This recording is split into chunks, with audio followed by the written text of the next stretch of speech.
And of course, the Thabo Mbeki Foundation, as I've mentioned, is also central to our collaboration. So today, therefore, ladies and gentlemen, we're not just having this event, we have 4 organizations collaborating to give us this event today.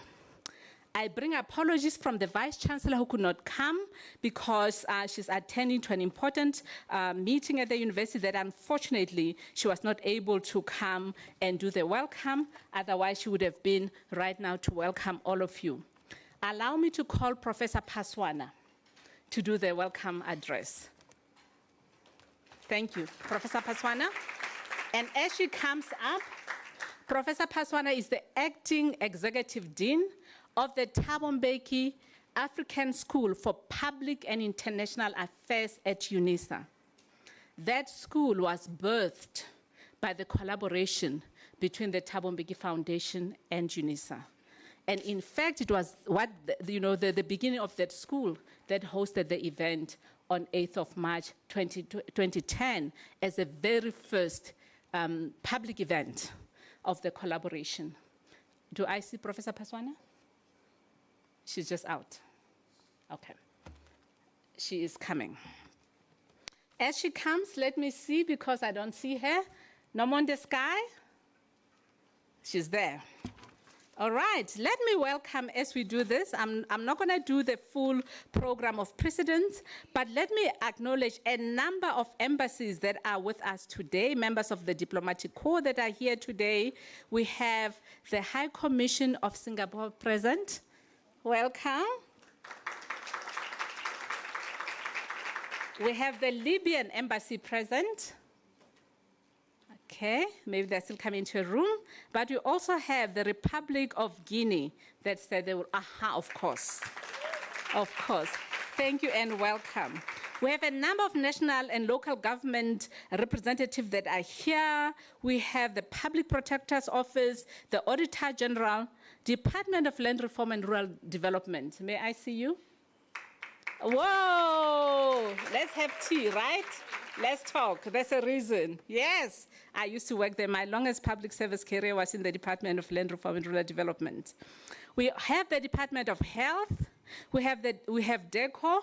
We have the DPSA. We have SAIGA. We have the Department of Defense. We have also several state-owned enterprises present here. The City of Johannesburg. Yes, we are pleased you are here. Welcome, Paul. And the AGSA is here. Okay, any other government department I didn't call, please just raise your hand. Let's welcome you. Government department. NYDA, of course. We welcome you. We have several members of the business community present. The list is very long. I don't want to make them jealous by mentioning some and leaving others, but we welcome all members of the business community that are present today. We also have several organizations and foundations present. I don't see Maria. Lerato, is she here? Wadla. I wanted to welcome the CEO of the WDB Trust, and as I've said, of course, they are also co-hosts of the event today. The Thabo Mbeki Foundation is here, of course. AYAC. Do you want to tell me what that stands for? African Youth something, right? And yes, we have several foundations here also present and being part of today. We welcome everyone, and we are pleased that you are here, and we look forward, therefore. And everybody else that's here, of course, let's give every single person in the room a round of applause and a welcome. Let us then call Professor Edith Paswana to deliver on behalf of the Vice-Chancellor the welcome address. Thank you, Prof. Edith.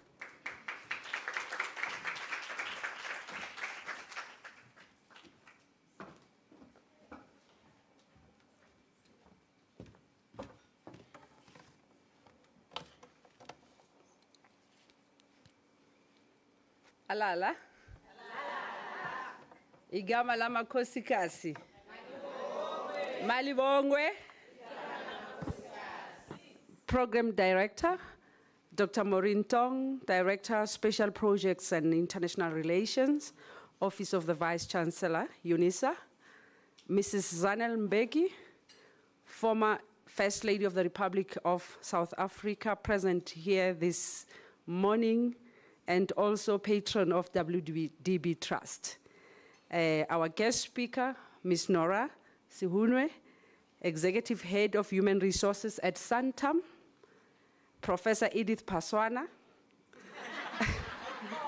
Acting Executive Dean of the Thabo Mbeki African School for Public and International Affairs, Unisa, Dr. Anne Letsibe, Trustee, WDB Trust, Prof. Kgorong, Deputy Executive Dean of the College of Accounting Sciences, and at Unisa, and the only man on the panel, Dr. Ntabele Mako, College Coordinator, Postgraduate Studies in the College of Economic and Management Sciences at Unisa, Ms. Nomonde Sky, our poet. I also want to acknowledge our sign language program director here, Ms. Sophie Mabaso. Your Excellencies, ambassadors and high commissioners representing various countries in South Africa, members of the university executive and extended management present. In absentia, they are at MENCOM at the moment, dignitaries from national, provincial, and local governments, and friends of the University of South Africa, representatives from other sister institutions of higher learning present here, business communities, our guests, and various research institutions present, representatives from various media fraternal, Unisa staff, and other members of the university community present, distinguished members of the audience, ladies and gentlemen, good morning. Dumelang, Khosong, Abusheni, Loshani, Loshani, Sanibonani, Molweni, Molo. Yes, I also had to do something like that. The other day I was writing a message to someone and I said Molweni, and he said, no, I'm the only one. Why are you saying Molweni? I welcome you on this special occasion, the International Women's Day Roundtable. This year, 2025, marks the 50th anniversary since the United Nations declared the International Women's Year in 1975, at which IWD was commemorated by the UN for the first time. Can we clap our hands for that? 50 years. The year 2025 is also the 30th anniversary of the Beijing Declaration and Platform for Action, which is universally recognized as the world's most comprehensive visionary plan ever created to achieve the equal rights of all women and girls. In 1995, an important milestone was reached when 189 governments agreed to ratify the Beijing Platform of Action, which includes 12 areas of action called the 12 critical areas of concern, which cover jobs and the economy, political participation, peace, the environment, ending violence against women, and many more. On the 8th of December 1995, the UN General Assembly, at its 86th meeting, plenary, number 5, adopted the resolution to endorse the Beijing Platform of Action. This groundbreaking development happened at the 4th World Conference on Women that took place in Beijing, China in 1995, which consolidated 5 decades of legal advances aimed at securing equality of women and men in law and practice. This was a significant event attended by more than 6,000 government delegates and 4,000 accredited NGO representatives. The theme for today is Accelerate Action, Financial Inclusion for Women in Township and Rural Areas. And I think this is very close to us, many of us in this room. The University of South Africa is hosting this International Women's Day 2025 roundtable event with our institutional partner, the Thabo Mbeki Foundation. Co-hosting this event with the Thabo Mbeki Foundation is a continuation of a strategic and mutually beneficial partnership that dates back to 2009, when we signed an MOU that said we shall collaborate on, amongst other programs, the annual Thabo Mbeki Africa Day lecture and the International Women's Day. Such is our joint commitment to women empowerment and gender equality that the very first joint event we co-hosted was International Women's Day on the 8th of March 2010. This was at the time when celebrating International Women's Day was not yet a common occurrence in our country. We are very proud to have contributed to making it fashionable to celebrate International Women's Day in South Africa. Can we clap our hands for the pioneers? The pioneers, the Thabo Mbeki Foundation, together with Unisa. May I hear some ululations as well for this? Indeed, we were just seeing this International Women's Day on TV, and we thought it was not something that really we can participate in, right? When we used to see people abroad, we thought it was an abroad thing. And the Thabo Mbeki brought it home, closer to us. And I think that is a well for an applause, right? Yeah.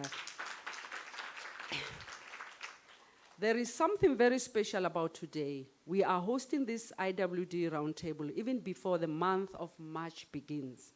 Let it be known that in 2025, Unisa, the Thabo Mbeki Foundation, WIPHOLD, and the WDB Trust were the first to celebrate IWD.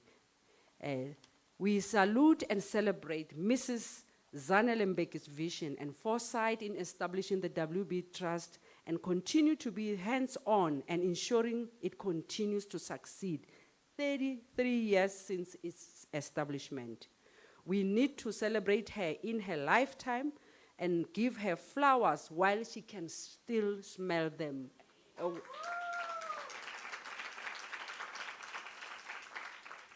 Unisa is especially honored to have witnessed her work ethic, agility, and dedication to the struggle for gender equality, gender equity, and women empowerment. She was the primary mover and played a very active role in the preparations and hosting of the first IWD that Unisa and the Thabo Mbeki Foundation hosted on the 8th of March 2010. She continued in the same way for many, many more years. And I think we owe a lot to Mrs. Mbeki with regard to this. And we wish her also to live longer.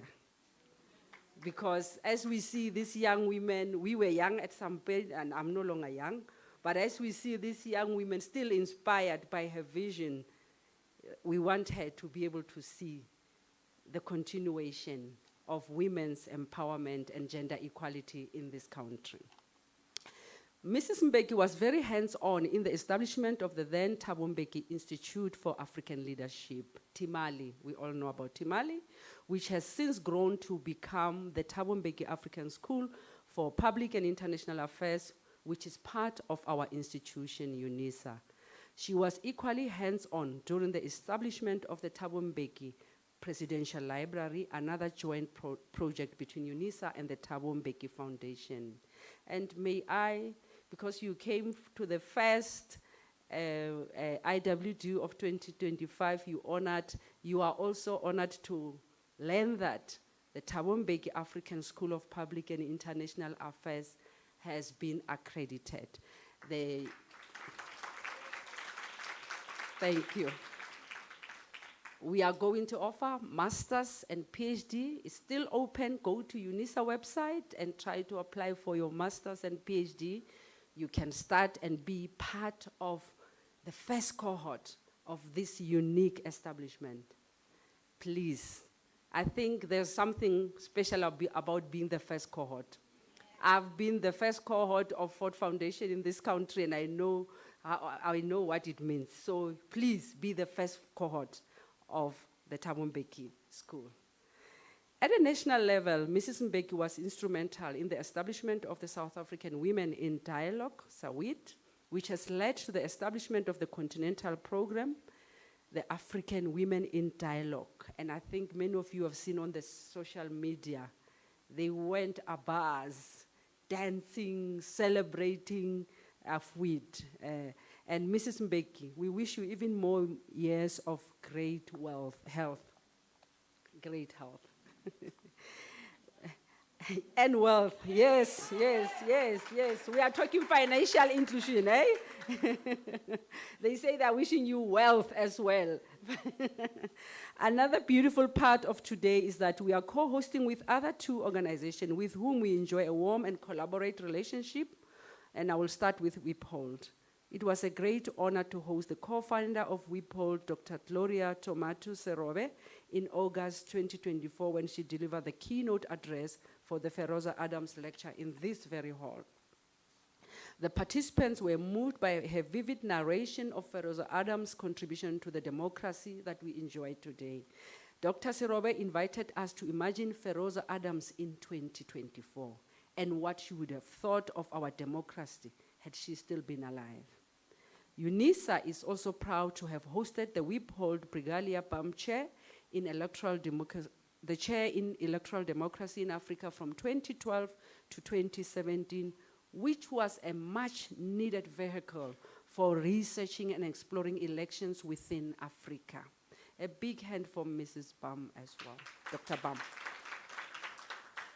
We know, and she carried this job at our very first elections, and she was a woman. I'm just proud about that. Before anything, before we can even check the legacy, the bravery to stand up and raise your hand and be able to do this work as a woman at a time when none of us knew what elections were. We have never even participated. We didn't know anything. I think this is also something to celebrate.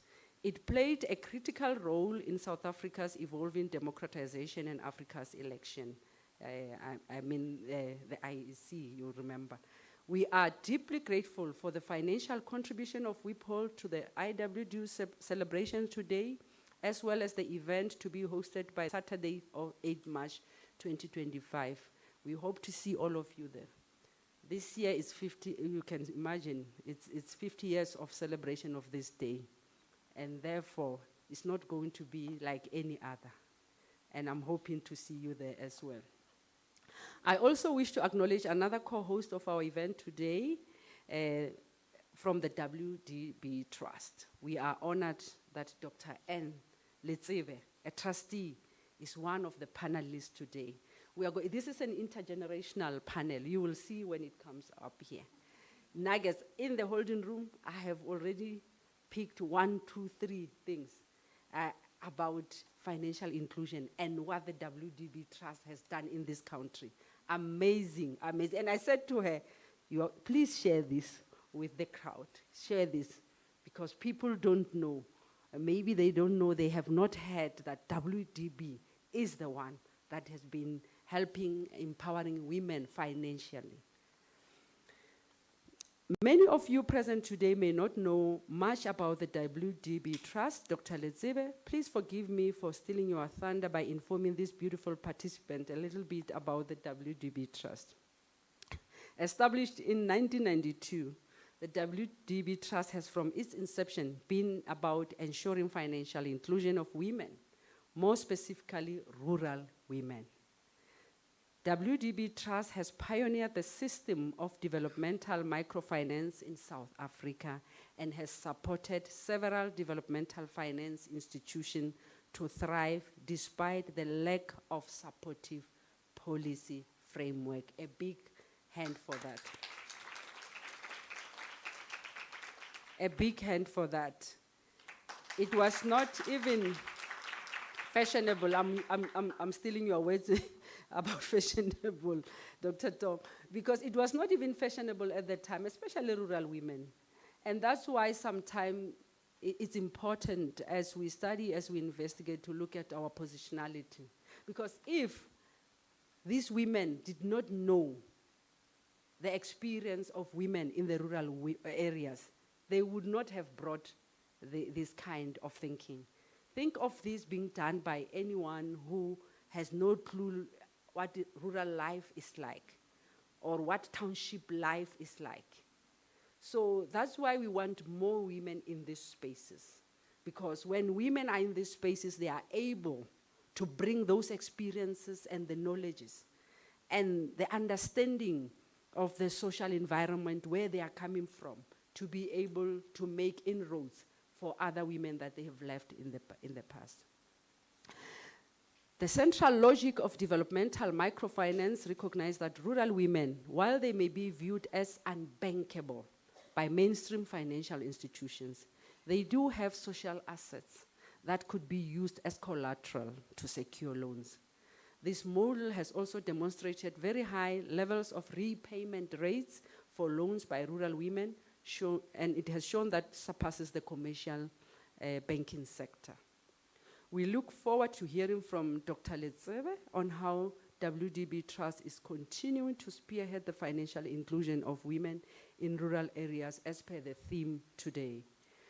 We are honored to host also Ms. Nora Sihunwe, the Executive Head of Human Resources at Santam, who will deliver the keynote address. We look forward to hearing from her on how her company, Santam, is contributing to financial inclusion of women in rural areas and townships. Okay, I'm gonna skip this one because it's about me. We bring also Professor Kgorong, the Deputy Executive Dean of the College of Accounting Sciences, and Dr. Ntabele Mako, the College Coordinator, Postgraduate Study in the College of Economic and Management Sciences at Unisa. And entertainment will be provided by the poet. Her name is Nomonde Sky, and I have seen some of her riveting renditions on social media.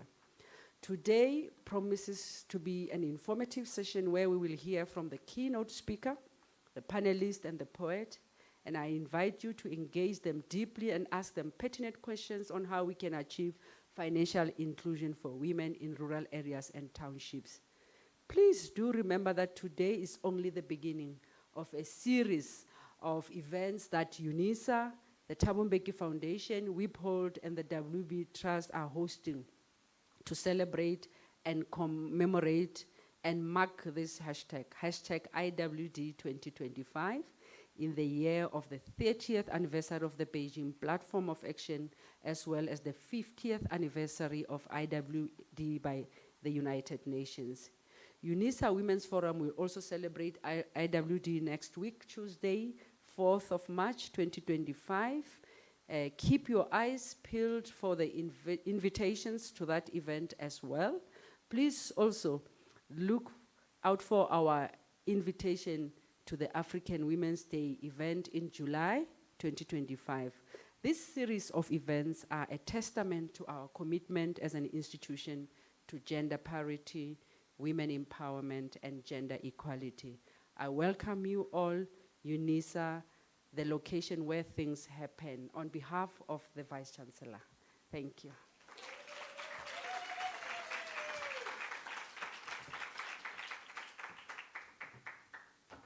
Thank you, Prof. Paswana. You heard the place, the location where things happen. Aha.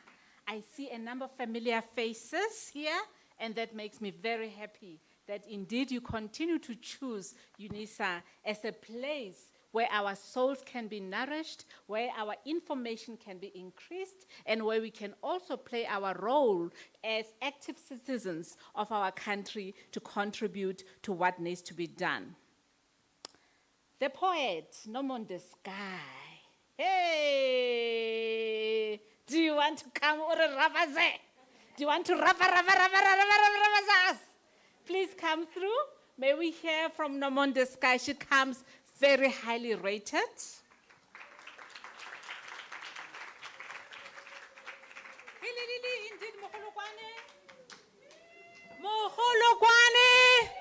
Mogolokwane! Good morning, ladies and gentlemen. Good morning, ladies and gentlemen. Good morning, ladies and gentlemen. First and foremost, I'd like to say good morning, Mama. What an honor it is to have all of your guys' gorgeous eyes, grace, excellence, happen right before you at the International Women's Day. I'd like to say Happy Women's Day. It is very much an honor to be here. So before I begin, I'd like to tell you guys a little story. I'm not sure if you guys are familiar about it. Back in the day, when I was growing up, see, I was born in 1994, as young as I am.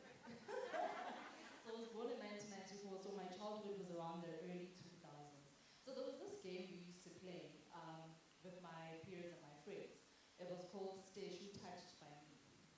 So basically what it is that we pinky promise, and if your fingers are not found crossed, you would have to stay still. So if my fingers are not found crossed, I have to stay still. But this is where I beg to differ with the game.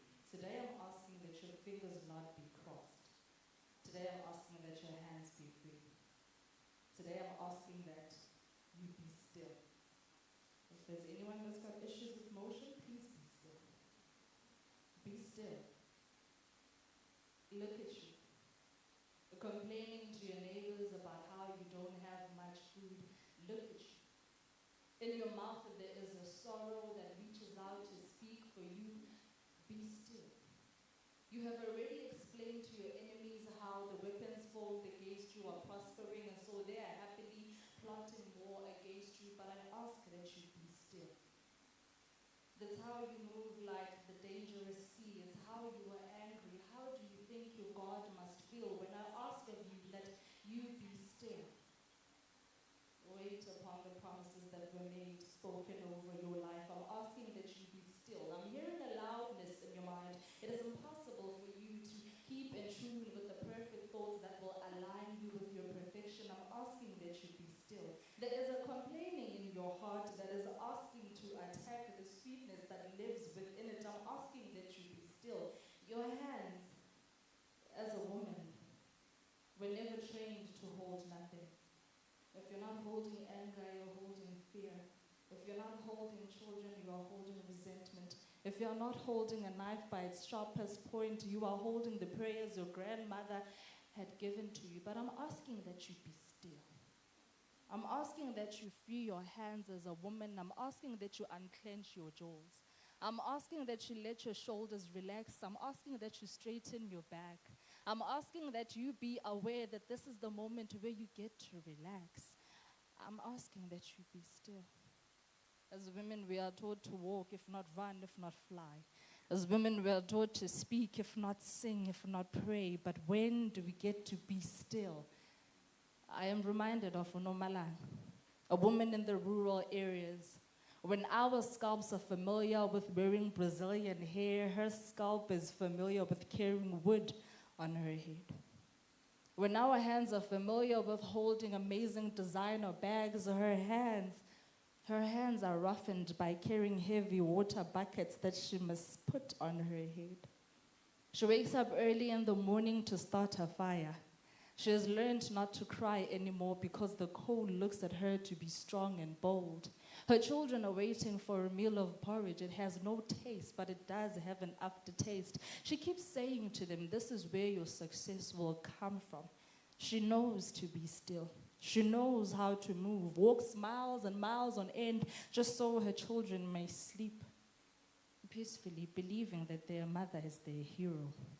She is still. She knows that she does not have to knock on multiple doors. If she has knocked on one door, surely one day it shall be opened, because no God is mute to the cries of a woman. She knows that one day her prayers will be answered, even though they were not served as questions, because he that created her will never leave nor forsake her. She is still. I am reminded of Ayanda, a woman in the streets of Tembisa who wakes up early in the morning to sell snacks that her children have never tasted. She smacks their hand whenever they're about to steal one. They are hungry, but she says, this is where our money's gonna come from. I don't want to be too and short. And so she carefully packs these chips that you look at and say you won't buy because they don't have a barcode. And so she carefully makes sure that she preserves every cent. Even though she doesn't reach her target at the end of the day, she even forgot how to count how much she has made. I am reminded of these women that know to be still. And I am asking you to be still. When your mind wanders too much, when your heart is troubling you, when you can't believe that peace will find you, I'm asking that you don't move. Be still. There are shackles and there are words that are spoken against you, but the more you move is the more you wound yourself. So I'm asking that you be still. Know that the sun will rise again. It cannot always be dark. Just as an example, last week it was raining heavily. Look at how God's sense of humor shines down on us. The sun is up. So I'm asking that you be still. As a woman, as a mother, as a sister, as a daughter, as a caregiver, as a speaker of life, let not your tongue be what curses another being's life. I'm asking that you be still. I'm asking that you know that your cup will again be filled, even though you pour more onto others than you do onto yourself. And I know many of you are dying of thirst because you have been hurt by those that keep taking from you. But I'm asking that you be still. I'm asking that you know that the sun will rise again. I'm asking that you know that a rainbow will be placed on your skies. I'm asking that you know that you are not forgotten. And I've been sent here to tell you to stop fidgeting, stop worrying, stop complaining, stop moving around. Be still. Thank you so much.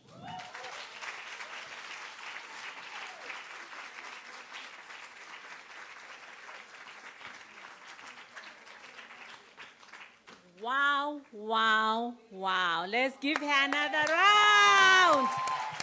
Yes. Those of us who read the good book, we know that it also says, be still and know that I am God. Today we are being asked as women to be still. Because indeed life always takes from us. Life always takes from women. We play so many roles, so many responsibilities. Indeed, let's learn to be still. In my other life, when every day I would have like a magnificent Monday, terrific Tuesday, wonderful Wednesday, thankful Thursday, fabulous Friday, Saturday, I always say self-love Saturday. And I invite you to one day in a week to consider yourself. Give yourself love as a woman. Sit still. Thank you, Nomonde. Thank you so much. Yo. As we now move to a powerhouse, I'm looking for her. I'm looking for Pindile Ndlovu. My eyes are looking for her. From the Thabo Mbeki Foundation.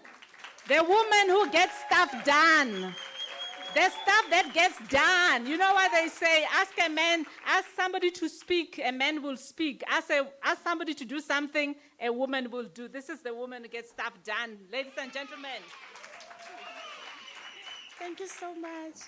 Ladies and gentlemen, I have the responsibility and the honor to introduce our speaker today.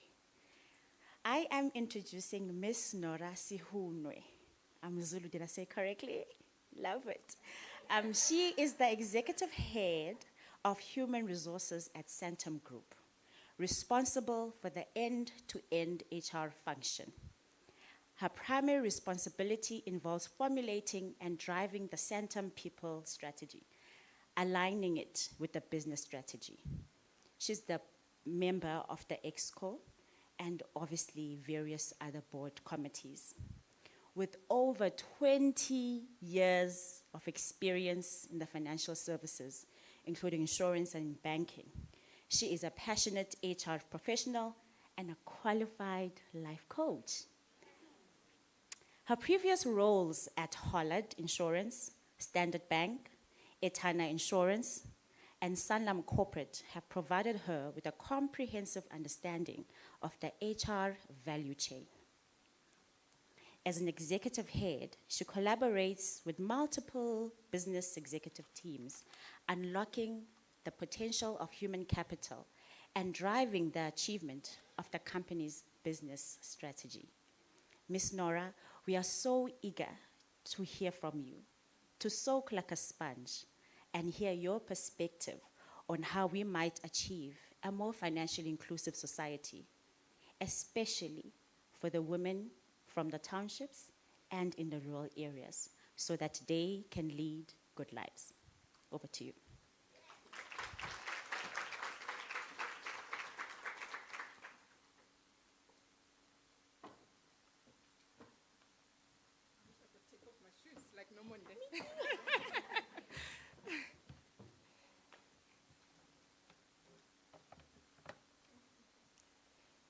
Ladies and gentlemen, allow me to please greet you in my mother tongue.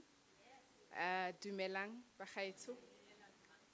It is such an honor, very humbled to be here this morning.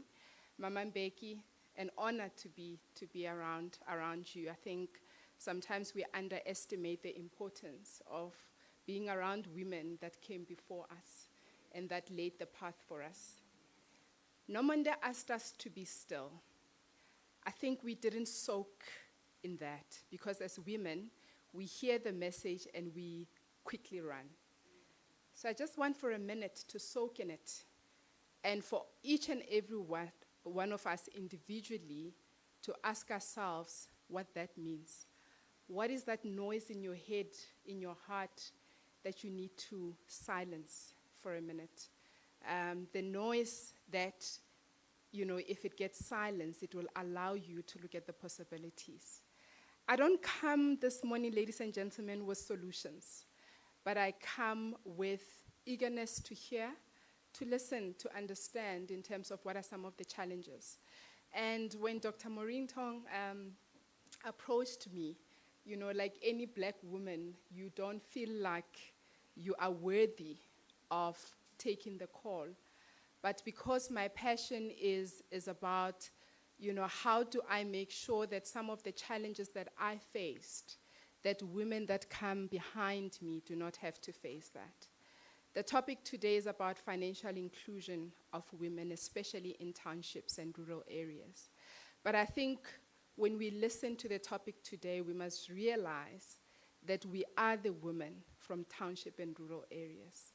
So, you know, just because we've moved to the suburbs and we've moved to the towns doesn't mean that we are not that woman. So we are solving for ourselves. We are solving for some of the challenges, because some of us, I come from a small mining town in Carltonville, and I also have family in Rustenburg, in a village in Mabiskra. So when I go back home, some of these challenges that we talk about, I see those challenges, they arrive. We talk about progress that we have seen. That progress, ladies and gentlemen, does not exist in some of these communities. And I think it is important that we acknowledge that in order for us to progress. Because sometimes we look at what has happened in the cities, in the suburbs. Nomonde spoke about we hold our designer bags and we wear our Brazilian hairs. There are still women, ladies and gentlemen, in the villages that still hold wood on their head on a daily basis. So I thought, let me just position it that we are not solving for somebody out there, we're solving for ourselves. The journey towards financial independence, empowerment, and ultimately freedom is not just a personal one for any woman, but collective strides towards more equitable and prosperous nation. There is a well-known proverb that most of us know, and it says, give a man a fish and you feed him for a day. I don't know why it was talking about men, but give a woman a fish and you feed them for a day. But if you teach them how to fish, you feed them for a lifetime. And that, for me, is what financial inclusion is about. It is about teaching women to fish in order to feed the nation. Because mothers and sisters and women out there, most of the time, when they want financial inclusion, is not for personal gain. We want it for our kids. We want it for our sisters and brothers. We want it for our parents. We want it for our cousins. Most of the time, it's never for selfish reasons. And Dr. Maureen spoke about self-care and self-love, and I think maybe one day we'll talk about that, because it is important for us to remember as women that we need to also pour into our own cups. Because every time when you get bread, you don't eat first as a mother. We never eat first. You always feed somebody else. And we need to also then remember that when you empower a woman, you are empowering the entire community. Many people may ask, why in 2025 are we still having a conversation about accelerating access for women and advocating for gender parity? One will expect that after 30 years of democracy, that this gap will have improved, if not completely closed. However, reality, ladies and gentlemen, is that many of the challenges faced by women prior to a democratic change in 1994, and some of us are privileged because we never lived during those times, but some of those challenges continue to impact women today. We still have many women that have no voice or just simply continue to suffer in silence. Studies have shown that at the current rate of progress, achieving full gender parity will take approximately 134 years, reaching into the year 2158. Now I ask you to look around the table and ask yourself, who in 2158 will still be around? None of us will be here. So we are solving a problem that we are not necessarily going to benefit from. But it's about making sure that we are solving for the generations that are coming behind us. This statistic, therefore, underscores the urgency to intensify efforts towards gender equality.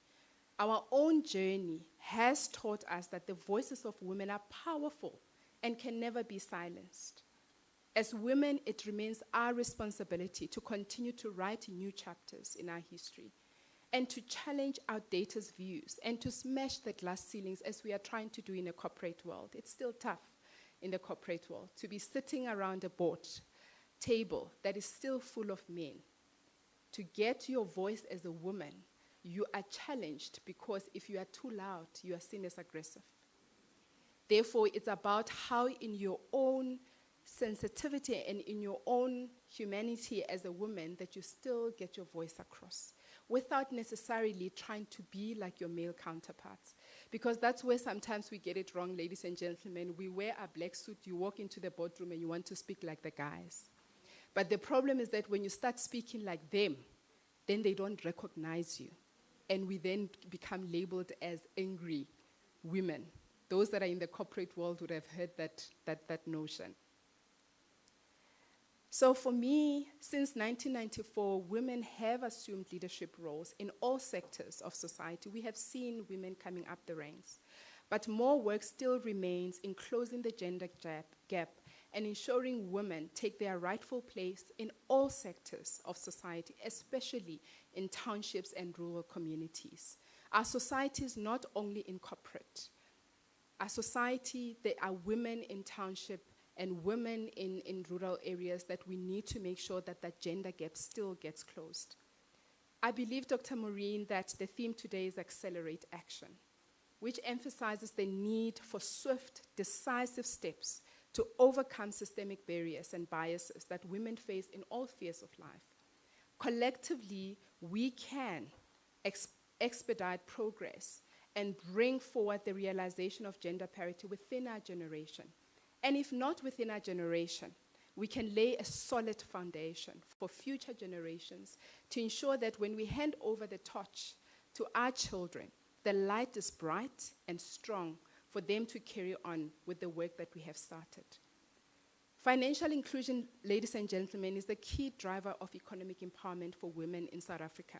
It provides individuals with access to essential financial services, such as savings accounts, credit, insurance, and investment opportunities.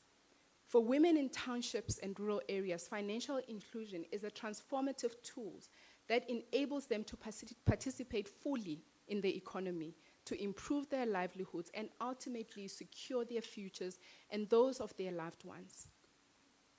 And like I said, while progress has been made, many women still face barriers to accessing financial services. And these are the conversations that we have within Santam to say, how do we make sure that we are opening up access to these financial services? Limiting, because if we don't do that, we are limiting these women's ability to start businesses, to build wealth, and gain economic independence. And some of the challenges that we've seen in the work that we do is that there is limited access to formal banking. So we speak about the unbanked or the underbanked market that sits in the township and in the rural areas. There's a lot of women that still rely on stokvels. I am part of a stokvel. I think we've just made them a little bit sophisticated, but stokvels are still a real financial vehicle that women use. But the question is, what else do we need to introduce in the townships, in those communities to unlock financial freedom? Lack of financial literacy is also quite vital. And we will be looking at how do we start educating, because education is key. And I think it's such an important thing that this topic is happening at Unisa. I haven't been here in a long time, Dr. Maureen. I think I need to come back and brush up on my own knowledge. There's also collateral. So we speak about when you go and you ask for a loan, they will ask, what do you have to show? And that in itself sometimes also does create issues around access to financing. Cultural and societal barriers is also one of the things that we can never, ever not talk about. Because reality is that in some communities, financial decision-making is still male-dominated. So as a woman, you're not allowed to be making financial decisions in some of the communities. And it's about how do we then start changing that mindset. We've got a group at Santam, which we call Santam Women. And part of that is really thinking about what are some of the challenges. For now, the group is still quite internally focused because we need to fix internally before we can fix the communities. But eventually what we want to be able to do is to identify what are some of the challenges out there that women are facing, and what can we as Santam, being the largest insurer in South Africa, what is it that we can do to try and change some of those challenges? And limited access to market opportunities is also one of the barriers that women face in these communities. We therefore need to start looking at how do we invest in financial literacy, in digital inclusion, and accessible banking solution in order to unlock the full economic potential of women in townships and rural areas. At Santam, for example, we have a program called Women of the Future that is aimed at identifying and supporting women entrepreneurs. We also partner and invest in women-owned businesses in order to build resilient communities. So one of our strategy is how do we build resilient communities?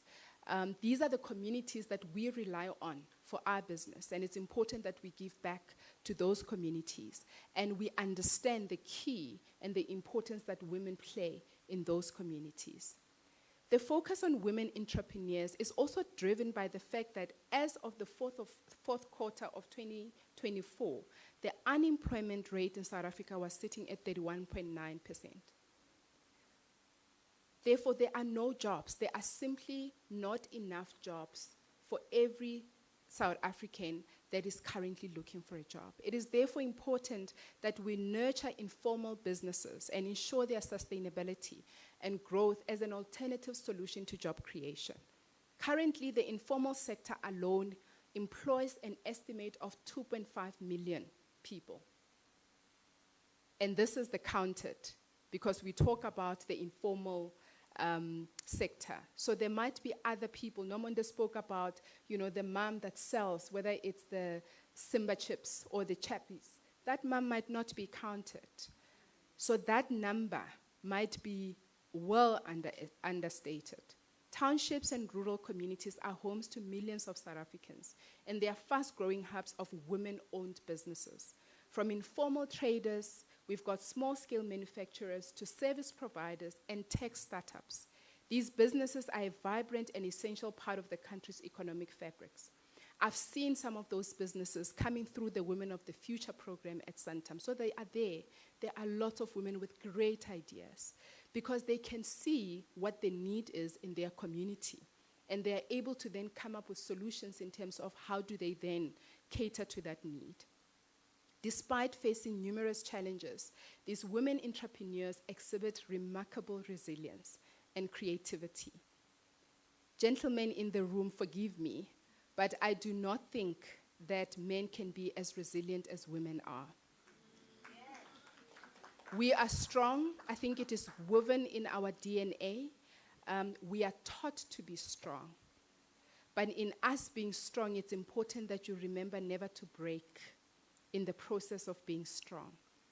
And it's really about that being still, to say, at what point do you realize that I am at breaking point? But the beauty of a woman is that when you feel that you are at breaking point, you fall to your knees. And that's where you then gain your strength and you get up again. Because you know that if you fall apart, there's a community that's going to also fall apart. Townships. Now the question, ladies and gentlemen, we need to ask ourselves is whether enough is being done to ensure that women in these communities get full access to financial services in order to run these businesses. The answer is no. We're not doing enough. I know that Santam is not doing enough. It's a conversation. There is a commitment to making sure that we start doing enough, even though I don't know what enough is going to look like. Financial independence is a critical step towards empowering women. When women have control over their finances, they can make informed decisions about their lives and well-being of their families. Access to financial services allows women to save. We save. We know how to save. You can take 1,000 rand and stretch it. We know how to save. We know how to invest. We know how to plan for the future. It also provides us with the means to start and grow businesses as well, contributing to the economic vitality of these communities. However, empowerment goes beyond financial independence. It encompasses the ability to influence decision and access opportunities. Financially empowered women are more likely to invest in their children's education, healthcare, and overall well-being, creating a positive ripple effect that benefits the entire community. The financial inclusion of women from township and rural areas in South Africa, excuse me, is not just a matter of economic necessity, but it's a moral imperative. As we continue to work towards this goal, let us remember that the empowerment of women is the empowerment of humanity. And together we can create a more inclusive, equitable, and prosperous future for all. My message to all the incredible women entrepreneurs, those that are in the room today and those that are out there, is to remember that the path to success is never a straight line. It is filled with challenges, setbacks, moments of doubt, but it is in these moments that your true strength shines through. Embrace the obstacles, for they are the stepping stone to your greatness. Every failure must be taken as a lesson and every challenge as an opportunity to grow. You have the power to shape your destiny. Believe in your vision, trust in your abilities, and never let anyone dim your light. You need to surround yourself with people who uplift you, who believe in your dreams, and who will stand by you. Your network is your net worth. Find a mentor, someone who will guide and build you and help open doors that you might not have access to. And that's where corporates like Santam come in, where you can find mentors as a young entrepreneur that is really trying to start up to say, how do I build this business? Reach out to those corporates, reach out to Santam to say, can you help me put together a business case so that I can access finances? Because for you to access those loans, you need to have a solid business case. Do not be afraid to think outside the box, to take risk, and to push the boundaries of what is possible. The world needs your unique perspective, your creativity, and your bold ideas. You are the change makers, the trailblazers, and the visionaries who will lead us into a brighter future. As you continue on your entrepreneurial journey, remember to lift others as you rise, because as women, we're not good at that. And I really want to speak to us as women to say, The enemy of a woman is not a man. The enemy of a woman most of the time is another woman. So we need to remember, as you rise, you need to lift up. Empower the women around you, mentor the next generation, and create a culture of collaboration and support. Let's start building a world where women entrepreneurs are not the exception, but the norm. In closing, I want to leave you with a quote from Tata Nelson Mandela. It always seems impossible until it is done. Keep pushing forward, keep knocking on those doors until your fingers are tired, and keep striving for excellence. The world is waiting for your brilliance, and I have no doubt that you will achieve extraordinary things. Thank you all. May your journeys be filled with success, with joy, and with endless possibilities. Thank you very much.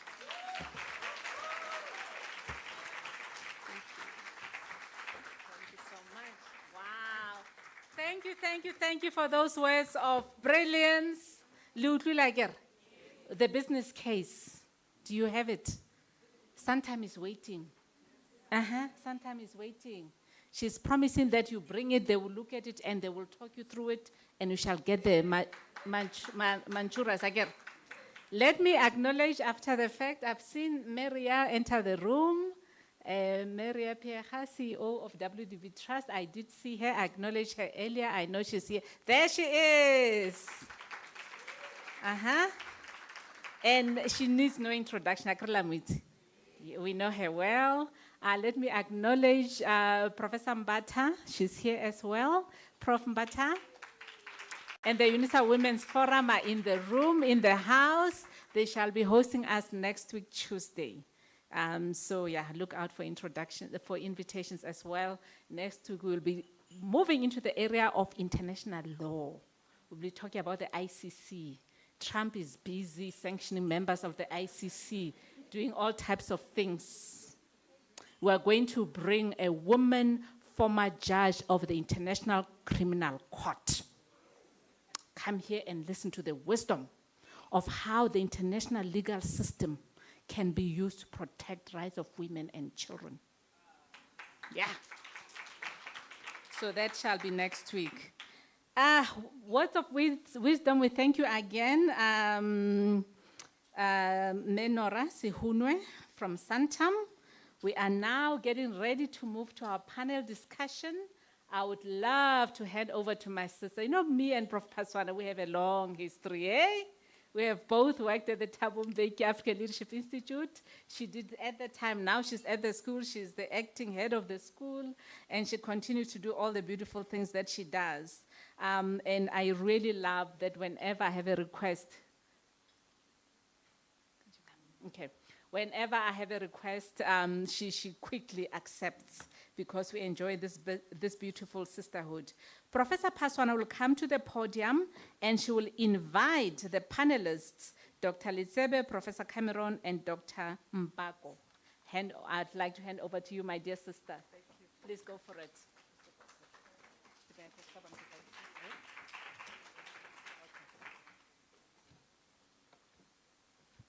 Good morning once again. Morning. What a theme. Accelerate action. Yo. Thank you, Mesikue. Thank you for your beautiful message that actually took us to really understand some of the challenges you as someone from financial sector or financial services are dealing with. And I'm really pleased to hear about the Women of the Future program that you have started at Santam to help entrepreneurs as well. And I have some takeaways when we were speaking to the entrepreneurs as well, women, that they must be able to take risks. They must know that the world needs their brilliancy, and also that they must begin to think out of the box because they can be helped there, and they must be able to lift others as they move, as they rise as well, and also they must not stop knocking at the doors. They must just keep on knocking on the doors. And I think there's a lot of takeaway for all of us to take and be able to think about this. The barriers, she touched on the barriers for women. And I think I have heard about the unbanked, but today I also heard about the underbanked. Yeah, and I think I will talk to you more about this underbanked. I think it's a new concept for me. I'm used to unbanked, not the underbanked. So, so you can see that I just want to know how do they define it, and I think we will have time to talk about this. But thank you very much for your speech and taking us through.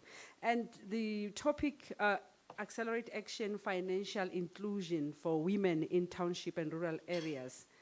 Perhaps I thought, let me look, I know that definitions are highly contested, right? We don't agree on how we define things.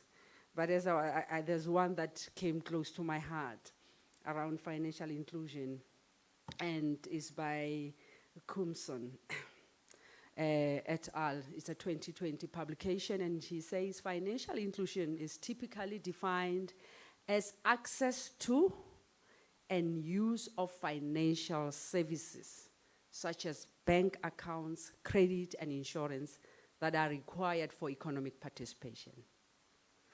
I thought it was a simple, nice explanation for anyone who might be asking themselves, what are we talking about when we talk about financial inclusion? And efforts, in financial inclusion, efforts are critical in situations where specific groups, such as underprivileged communities, like the ones we are talking about today, the township and rural areas face barriers to accessing financial services.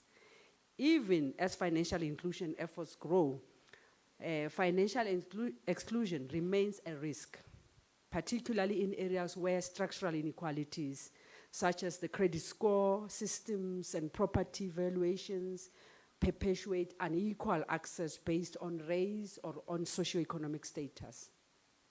So inclusive financial education and policies are necessary to ensure that financial literacy programs truly reach undeserved or underserved communities, providing not only knowledge, but also the resources and tools to apply it effectively. And I think that's what you were talking about, that not only the knowledge is important, but also the resources that financial institutions can provide. So financial literacy, therefore, and inclusion are mutually reinforcing, because you need literacy to be able to do that. And access to financial resources can empower people, but only if they have the skills and knowledge to use them as well, as we can see. And today we are very privileged to have people who will take us through this. Experts in practice and also experts in theory. So the team is well packaged. In terms of theoretical understanding, people like Prof. Kgorong, they are busy with the theoretical understanding of this financial inclusion. But we have people who have done it practically, Dr. N, and they will be able to unpack. Dr. Mako, they are doing it theoretical. So, but we will be able to sit down and talk to this esteemed panel that we have this morning. And our first panelist is Ntabele Mako, who completed her PhD in Management Studies with specialization in entrepreneurship at the University of South Africa. In her thesis, she focused on the role of the Johannesburg Stock Exchange as a platform for growth and sustainability for high growth potential SMEs.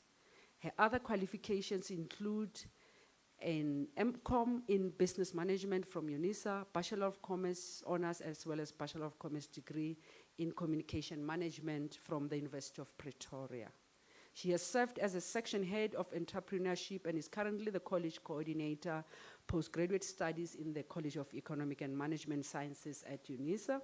She has facilitated various entrepreneurship programs, including Unisa's flagship community engagement program, Chance to Advance, and is Unisa's representative in entrepreneurship development in higher education with Universities South Africa. We have a consortium of universities called University South Africa, not University of South Africa. She formed part of Unisa's entrepreneurship mentorship program with the Automotive Industry Development Center. Dr. Mako plays a meaningful role in the organization and execution of Unisa Small, Medium, and Micro Enterprises Summit, annual Student Entrepreneurship Week and the Entrepreneurial Decolonization Public Lecture, having been employed at Unisa for 14 years in 2025. She understands the importance, contribution, and role this institution plays globally as an open, distant education provider. In addition, Dr. Mako is also a certified business advisor. A warm round of welcome for Prof. Mako. Dr. Mako. Professor Kgorong Mudisani, Deputy Executive Dean of the College of Accounting Sciences. His career started at PricewaterhouseCoopers in 2009, where he worked as a trainee auditor. Later, he acquired a PhD in accounting sciences from the University of the Northwest, while working as an audit manager at the Auditor General of South Africa. Mudisani says, a hard-working trailblazer in his own right, he completed his PhD in 3.5 years at age 33.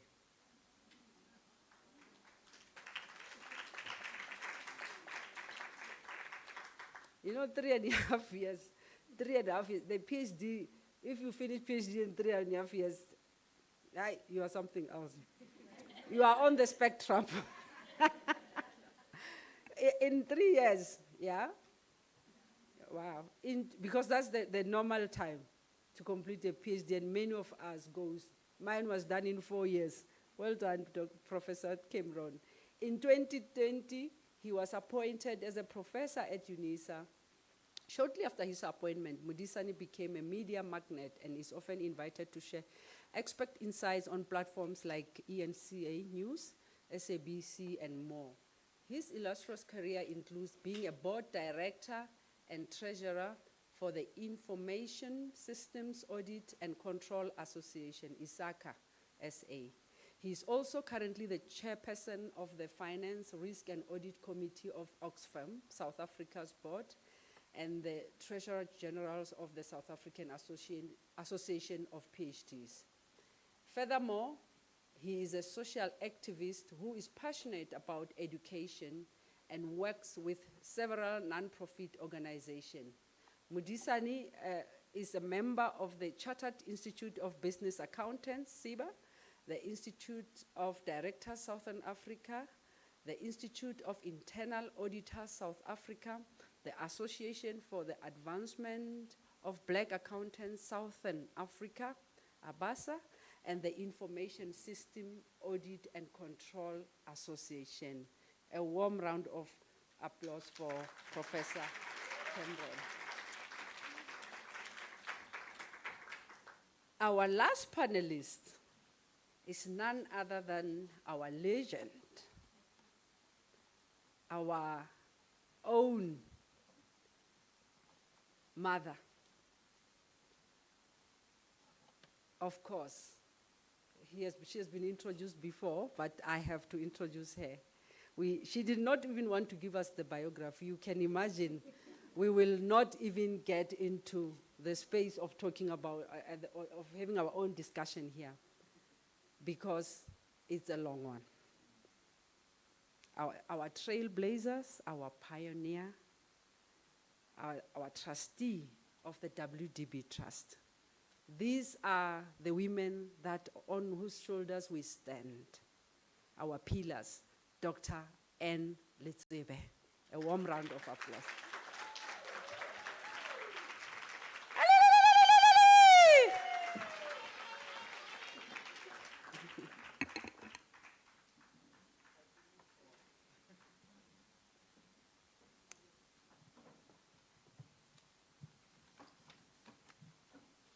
Okay. I don't know, should I sit down? Yeah.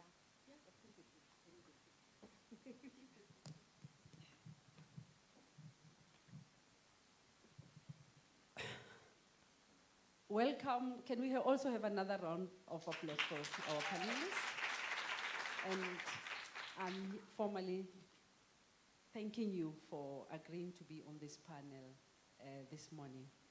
And as we can see, we are talking about financial literacy, financial inclusion, and which somehow also is about that we need to make sure that our women and young and in rural areas and townships are also included in the formal system. And I think this topic, when I looked at it, it sits within the thesis of President Thabo Mbeki of the two economies in South Africa. I'm sure we are all familiar. You are in the financial sectors, and I know it's many have written about it, many debated around it, and they tried to understand. But we knew there's a certain section of our society which did not understand what the two economies thesis was about, and went to critique it. But for us who are coming from rural areas and townships, we know that it's a reality, right? I know that some of the critique around it was that it overlooks structural changes, as people do that, and also that there's little policy exists also to help unemployed, the informal in our areas. But at this point in time, I want to give you time to introduce and also share your initial notes. Maybe let me start with Dr. Letsebe here, and as you insert your talk. Okay. All right, thank you very much. I am very enthused to see this young generation. It feels really good to see young people and who are very keen on education and really moved, by the environment within which they actually operate. I said earlier on, while we were in the holding room, that I was on the council, Unisa Council, when this building, Kgorong, was actually being planned and discussed. It was during Professor Bani Ijane and Professor Matadi's time. I was on the council at the time. So it feels very, very good to see you all in here, and in particular, yes. Very briefly, I'm a social worker, like Mrs. Mbeki is. I hold a PhD in social work, and I taught it. I was acquired my PhD at Wits, and I lectured at Wits for some time. Incidentally, Mrs. Mbeki also was a Wits graduate in social work. And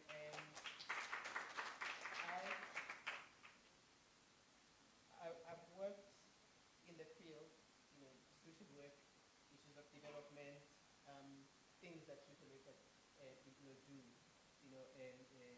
all the way. And as I said, I also was a lecturer at this for 17 years. Having gone there at a time when black people, at that time, it was when apartheid was really at its highest, where we qualified at the then Taplio, University of the North, now University of Limpopo, and were not allowed to actually study in these universities, which were white universities. I always narrate the story of the professor that actually fought for us as graduates, university graduates from those universities, Bush University, to actually get, and she insisted that we were going to study there. So my postgraduate, the first degree that I second, or my honors degree, was under protest by that Afrikaner woman who said they will study here. Let's fought with them, and they thought she was crazy. But I then got to understand that she actually had experienced discrimination at a conference somewhere in Kenya. It was an international conference where she was told, you don't belong here because your country does but she fought for, we got our registration as we graduated. It was in the week when we graduated because she insisted that we were actually going to do that. That was the beginning of it. It was just a woman that actually did that. And I finished my master's and PhD there. And then I went to work in the presidency. But before I went there, I was president of the Black Social Workers Association at the time.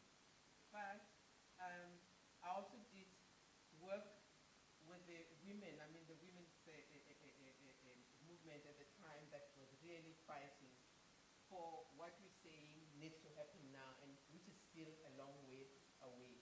Sis Zanele and a whole lot of other women actually pioneered some of the processes. The National Women's Coalition, I was the deputy to our first speaker, Freni Dinwala, at the time. I was the deputy the head deputy in the Women's National Coalition, which produced a charter for effective equality. It actually did research across the country, across race, all women, and they actually learned just how similar we are, the experiences that we had, although white women were actually way above us, under apartheid. So maybe students, and then, I retired from the presidency. I worked as the head of the cabinet office. I worked with all the presidents. I worked with the deputy president Mbeki and worked with him when he was president. And then all the others that came after. And when Zuma came, I was due to retire, but they asked me to stay because one thing true that we don't know is that politicians are politicians and they don't know about systems of cabinet. So I was requested to stay because I had to do orientation for the ministers and the like. And so I know all the secrets. When you talk secrets, it was my office. It was my office that I can do that. So I retired from there, but I continue working, and I had the pleasure of working with Susanette. Phew, I don't know where to start, because it was after 1990 when she also started, the development of the women's programs. And I was among the first who served on one of the committees then, way back then. She came with experience, which she shared with us, and she had this vision that things had to be done and changed, for women. And when I talk about the Women's Coalition, I'm talking about all these women's things. When they talk about the DRC, I always think about the women of the DRC and how Mrs. Mbeki actually engineered, the meeting of women here in South Africa when their husbands were meeting and not getting anything going. And she said, we shall call the women to come and, to engage with them. Yeah. And those women made decisions that, and I'm just sitting and thinking, shoo, are we back to where we were at the time? Because Mrs. Mbeki had actually, so she asked me to come and speak because I had been in the women's movement with the Women's National Coalition. So the battle for equality is ongoing, and it is actually, continuing. So what I want to say is that, do you want me to speak about this? Let me just go ahead and, okay, I'll just okay. 5. The focus of the Women's Development Banking, and it's about banking on women, has been on poverty eradication with a special focus on women as the face of poverty.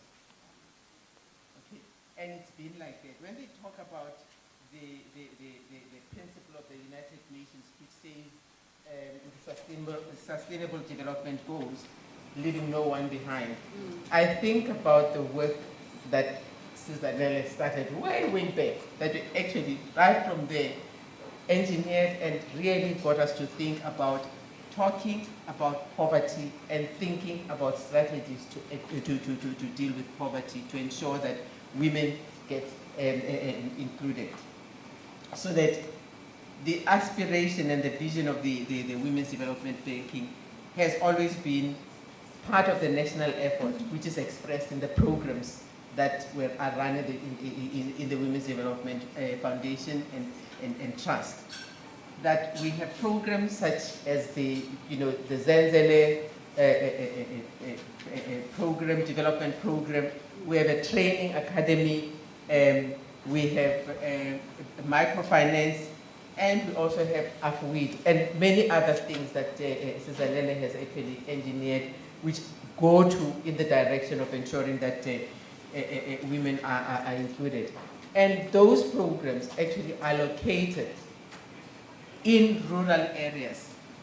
When I first started working, I mean, at this level of being on the board, we went into deep rural Venda, and this deep rural KZN, deep rural Limpopo, to see what was actually going on there, because that is where you will find those people who don't even know that there are resources that they could access, but they need somebody to say, you actually qualify for this, and if you don't, what is it that we can actually do to capacitate you? So those programs actually do that in those rural areas. So, and we have listened to inputs on the current context relating to financial inclusion and exclusion. I'll just list them because that's what I prepared. The importance, I mean, the barriers that banks bring to bear on women. Banks are risk-averse. And if you look at the work that is being done in microfinance as per the WDB Trust, you actually need to have an appetite for risk. And the traditional models are based, as we said earlier on, it's collateral, they need a credit history, they need formal employment, they need those kinds of papers, which excludes women. I may as well say at this point that under apartheid, black women, women, but in particular black women, were not allowed, they were not owners of anything. The houses that we lived in, if you were married, you were not an owner. It was your husband. If your husband died, it would be your eldest son, not you as the mother to that child. You couldn't own a bank, open a bank account on your own. You couldn't go and purchase furniture without your husband's permission. So it's all those things that you don't know, which we lived through. I laughed when my friend was saying, hey, you remember, I had this discussion with my husband and I wanted to buy, and he kept on saying, no, I don't know what it was that you wanted to buy. No. So she decided she's going to the store in Pretoria. She goes there and she says to this lady, who happened to be a white lady, she says, I want to buy so-and-so. And please don't ask me about my husband, because I'm a qualified teacher and I can purchase these things myself. And the lady said, we'll make a plan. And the two of them made a plan. They didn't write that she was Mrs., whatever the surname was, they just said she was Ms. and she's a qualified, and she bought those things. Her husband was surprised where the things came, and he said, how did you get this? Because this was their privilege, not us. So that's how things were. Now, the challenges in traditional lending models indeed include the collateral-based lending, right? Which require assets for which we didn't own and which women generally just don't own. They want credit history, right? There are requirements, and many of women just don't have. There's a strict documentation and bureaucracy, in the process, right? It's complex, and it requires, people to be in formal employment. And as I said earlier, there is risk aversion. So they look at women, in the informal sector as, don't touch. You don't allow them into this system. Now, the alternative model that the WDB has actually, that has inspired the WDB, per Mrs. Zanele Mbeki, is Professor Yunus Mohammed's model, the Grameen Bank model. Now, because it actually allows people to take loans with no collateral. But as I said, you actually need to have an appetite for risk. It offers financial services for unbanked women, and it could actually also be, in fact, it has been, in our experience, a pathway to stepping into and migrating into commercial banking. Its repayment structure, Lerato, I think, and Ria will also, during a question time, will also tell you the nitty-gritties. The low repayment installments in the form of weekly payments, small ones, yeah, okay. And then its principles are based on group lending. Now, when big banks want collateral, they depend on the groups that they actually work in for people to be able to pay, almost like our Mokodiso. But it's a more formalized thing where the members of groups are actually watching each other and ensuring that they actually have to pay. And you have to trust each other. It's a trust-based module. And the WDB in those areas, because of the lack of financial literacy, conducts training programs for those women and for the facilitators. This approach also allows women to take loans and then gradually take higher loans as they go on. I think they said it starts at about 3,000 and they can go up to 20,000 rand, depending on their payment and their ability to pay. And the community-centered approach that they use actually ensures that people pay. They are ashamed if their group, has been identified as one that does not pay. So you have this kind of peer support and peer pressure that actually makes, but you have to believe in women. And in fact, I think that this model tells us a lot about what was said earlier on about educating a woman, you're educating a nation. Indeed, because they feed their children. With the little money they make, they actually do that.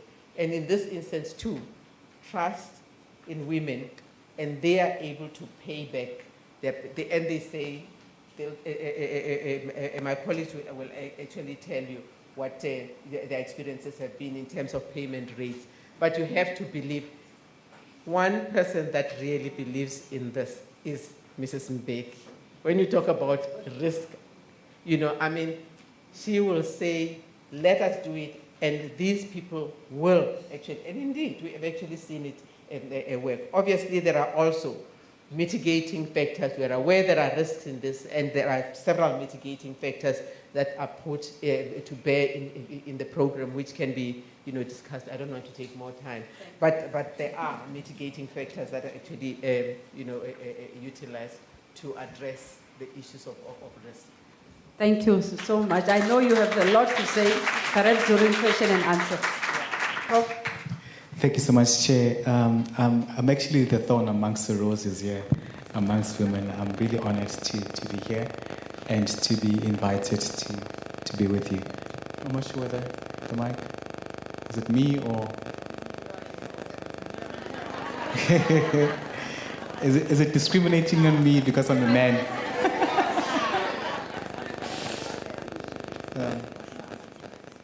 Just want to, before I start,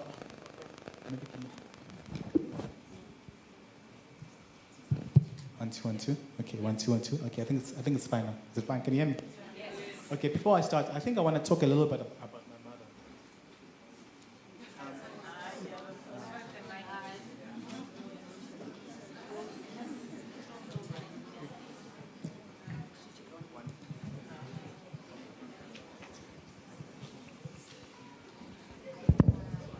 Okay, now I'm back.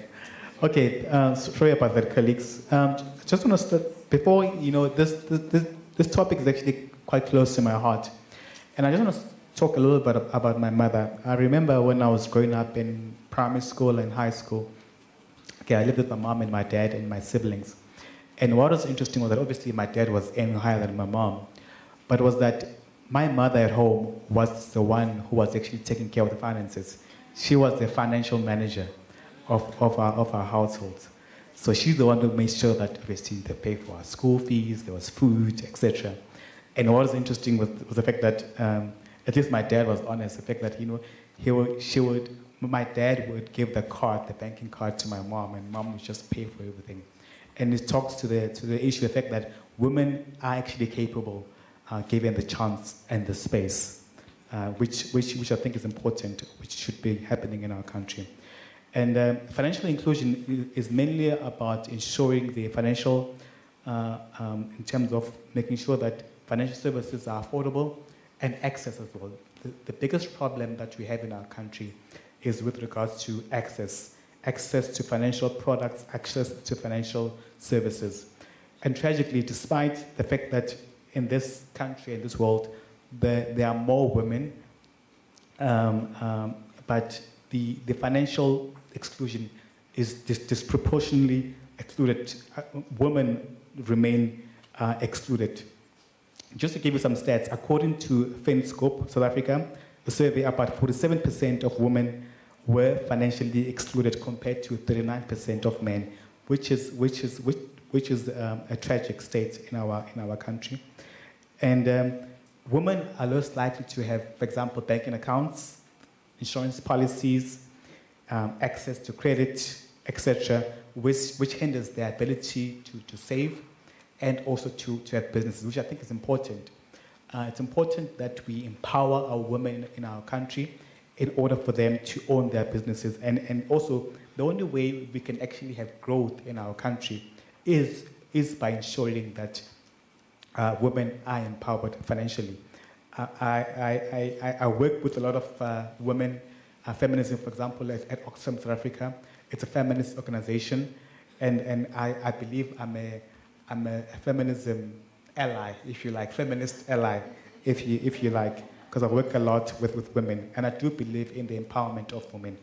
And it starts with having programs which are in place, particularly around the financial literacy, and something which I've seen also in this university is the fact that I attend a lot of graduations, and you'll be surprised that a majority of people who graduate at this university are women. But the challenge is, why is it not translating in our society? Why is it not translating in terms of them being the owners of the means of production? Something that we need to look into. And it talks to our government needs to have coordinated policies and government policies to ensure that women are actually empowered. Just to talk about the law, for example, we do have some regulation around financial inclusion under the Financial Sector Regulatory Act of 2017, whereby, for example, we do have the Reserve Bank, which does have a section which goes to empowering women, and it should be exploited as much as possible. And also we've got the Financial Sector Conduct Authority as well. There's also a clause there which talks about women should have access to financial products in a fair and also in an equitable manner, which is tailored towards their need, specifically in rural areas, in townships, whether they own small businesses, whether they own the little spaza shops, or their own most women do catering. In fact, I've got one of my lady caterers here, who's actually here also from a township as well, and I'm glad that she could actually join us as well, May Juliet. So it's quite important that women are actually empowered and they attend such seminars in order for them to learn and to upskill themselves around getting the necessary financial skills. And something else which I think maybe perhaps some possible solutions which should be done is the fact that most women have got access to cell phones. Yes, I do know that there are things such as M-Pesa, Mzansi accounts, etc. But those sort of things should be accelerated to ensure that women have got access to using their cell phones, that we should remove the barriers of entry around accessing financial systems, and making sure that the sad thing is that when women go out there to look for business loans, the interest rates are extremely high. And we need to deal with that. And I strongly feel that our government should actually come to the party to ensure that credit lending, all those unscrupulous lenders, there's actually a clampdown on that. And then lastly, perhaps in terms of digital banking is quite big. And also, it can be used using cell phone banking, making sure that women, especially in rural areas, 'cause I think most people have got access to a phone. But then if you allow more women to be able to apply for loans, apply for grants, apply for funding, apply for business acceleration programs, that will help them to actually grow, whether they're small-scale farmers, whether they're fashion designers, whether they're in catering, etc. I think it'll go a long way in terms of empowering them and also empowering the families. So it is important that for the growth of this country, it is important for us to make sure that women are uplifted. And it's also up to us as men to make sure that we do support our women and not suppress them. Thank you so much, Chair. Thank you, Doc. You can pass the mic to Dr. Mpako. Dumelang bomme. Nna ke Nthabeleng Mako, and I am from a township 20 kilometers east of Unisa, Barki Mamelodi. Born, bred, and buttered, and I know in a room like this, my story is not unique. And that is why it's important for us to have forums like this. I have seen my moms, my aunts, my sisters, my cousins, all work hard, stretch their money further, and go back and be disappointed by what life gives them. And I think from a very young age, plus the fact that my mom used to tell me, Wanaka, you can't sing, you can't dance, you must just go to school. I did that, and I have always said I don't like poverty because I know how cruel it is. And a woman's agency is in her financial independence. And in a room like this, it is important that when we talk about financial inclusion, we not only think of townships, but all the rural areas where now as societies we are developing in terms of digitalization and all of that, we don't leave the rural women behind. And we talk about all these products and we talk about all these opportunities that are available to them. But what we often miss is that what products are available to these women in rural areas when natural disasters like pregnancy, death, illness affect them. And when we talk about accelerating action, we have made progress in terms of policy. In my preparation for today, I was reading a FinMark study that said South Africa is the only country in SADC where the financial gender disparity gap is not so wide. And I had to look back and say, I know they're lying. I know researchers sometimes can just spice things up. But then when I sat and I thought about it, I said, at which levels, at which areas, through which parts of society is that positive reaction experienced? Because it's not in the townships, it's not in rural areas. So as an entrepreneurship educator, I always say when women apply for something, they have to do 3 times the work for half the recognition. And there's often a great mismatch with these programs and what women can really do, or what we're able to do. Because remember, when we participate in systems that are designed to exclude us, we are already jumping barriers and we also have to prove ourselves. These programs are in place, but to the people who develop these programs, my call is to realistically evaluate the impact that you want and what you are asking of these women when we try to include them. Because a financially inclusive society is one that provides quality, is one that is accessible, and one that can be frequently accessed. I do not need to go to a mashonisa when I know there is a product that will offer me something safe that I don't have to give away my hair, my teeth for.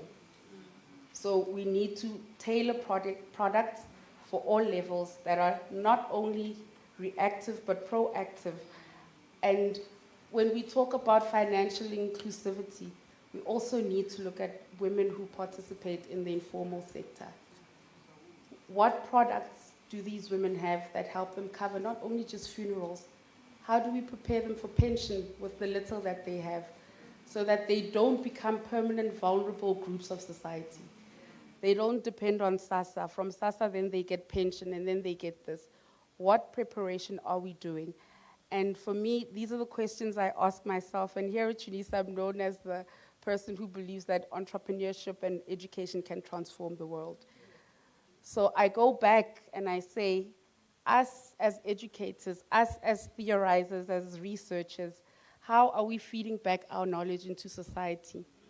I think we become so obsessed with journal articles, research output points, that we forget that the knowledge that we house in these hubs must go back to the communities we serve.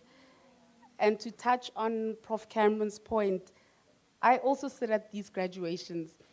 At first, it used to fill my heart with so much pride to see young black women graduate. But now I sit and I ask myself, where are they going? What is their plan? How will they be vulnerable in society now? What have we done as an institution? What are we doing as a society to make sure that there are viable pathways for women, black women, and all children, everybody? So as I sit here, I want us to think about how vulnerable we are and how our policymakers and our big groups must know that when you give back to women, you're not doing charity. You are redressing the injustices of patriarchal societies. Nobody is doing us a favor, because I think all my speakers have sat here and they have said how we know how women can take things further. We know how women can get things done. We've earned that seat at the table. Now we are going to build our own tables, but when we build our own tables, let's take everyone with us. We are not, and I have a strong dislike, we are not in competition with men. That must stop. We must learn to coexist, because I think we would go further if we knew and understood how much we need each other. And we cannot run at a pace where we leave people who need to be handheld and processed and taught. So in my space, I always say, everywhere I go, I take that little girl from Mamelodi with me. And community engagement here at Unisa is a very big thing. When I take that little girl with me and we go out into these communities and we do our teachings and all of that, I always say, what would I have wanted to know sitting across where I am presenting? And it is important to share information. It takes nothing away from you to give back. It takes nothing away from you. It grows you, and once you understand society and finance and the agency and the pride that a woman has when she can do her own, you will know that your mind stretches to a dimension that can never go back to what it was. So I am not here to say people are getting things right, people are getting things done, people are not getting things done, but I'm saying let's keep it moving. We've made progress. We can correct a few things here and there, but each and every one of us in here have a very significant role to play. Whether it's that child, Easter, when you go on Easter weekends, if there is a book that they can use to learn something about the world, that'll teach them that what you see here is not what exists out there. There has to be more. Please do it. If there is a matriculant who wants to apply to a university and you have access to your photocopy machine, certifying abilities, help them. Because one day that girl is going to go back and know that I also have a role to play. And that's how we start including. It is not going to start with policy. It's going to start with that. So when we talk about all these policies, let's start with the human, let's start with the girl child, and not forget that there's also a boy child. Thank you. Thank you. Thank you very much, Dr. Marco. I think you were touching more on the financial literacy thing and also socialization in the finance. But now I've seen that most studies were on financial socialization processes. They occur that it occurs within the family social context. And I would love to hear how even including you, Mama, because you are actually a generation earlier than ours. And how are we financially socialized in the family context?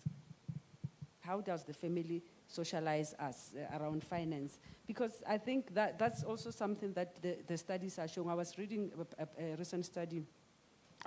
Someone is doing a PhD on financial literacy as well. And I had the privilege of reading that proposal. And it's around 18 to 25-year-olds in South Africa, second-year students at our universities around the countries in various provinces. And one of the things that the study is arguing is around how we are socialized at home with money, how we handle money as well. And perhaps maybe you can share about how do we socialize?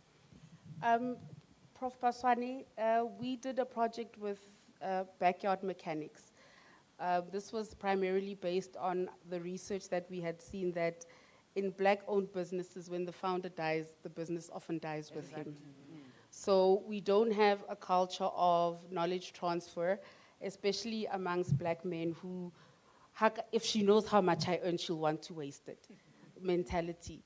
We saw that in the backyard mechanics we worked with, who knew the job, the technical abilities very well, but they were not teaching their kids how to take over a business one day. Some of us are first-generational entrepreneurs in our families. So while you are still at that interface of being the first, you still have so many responsibilities that you need to feed into. You have a social status to maintain, you have bills to pay.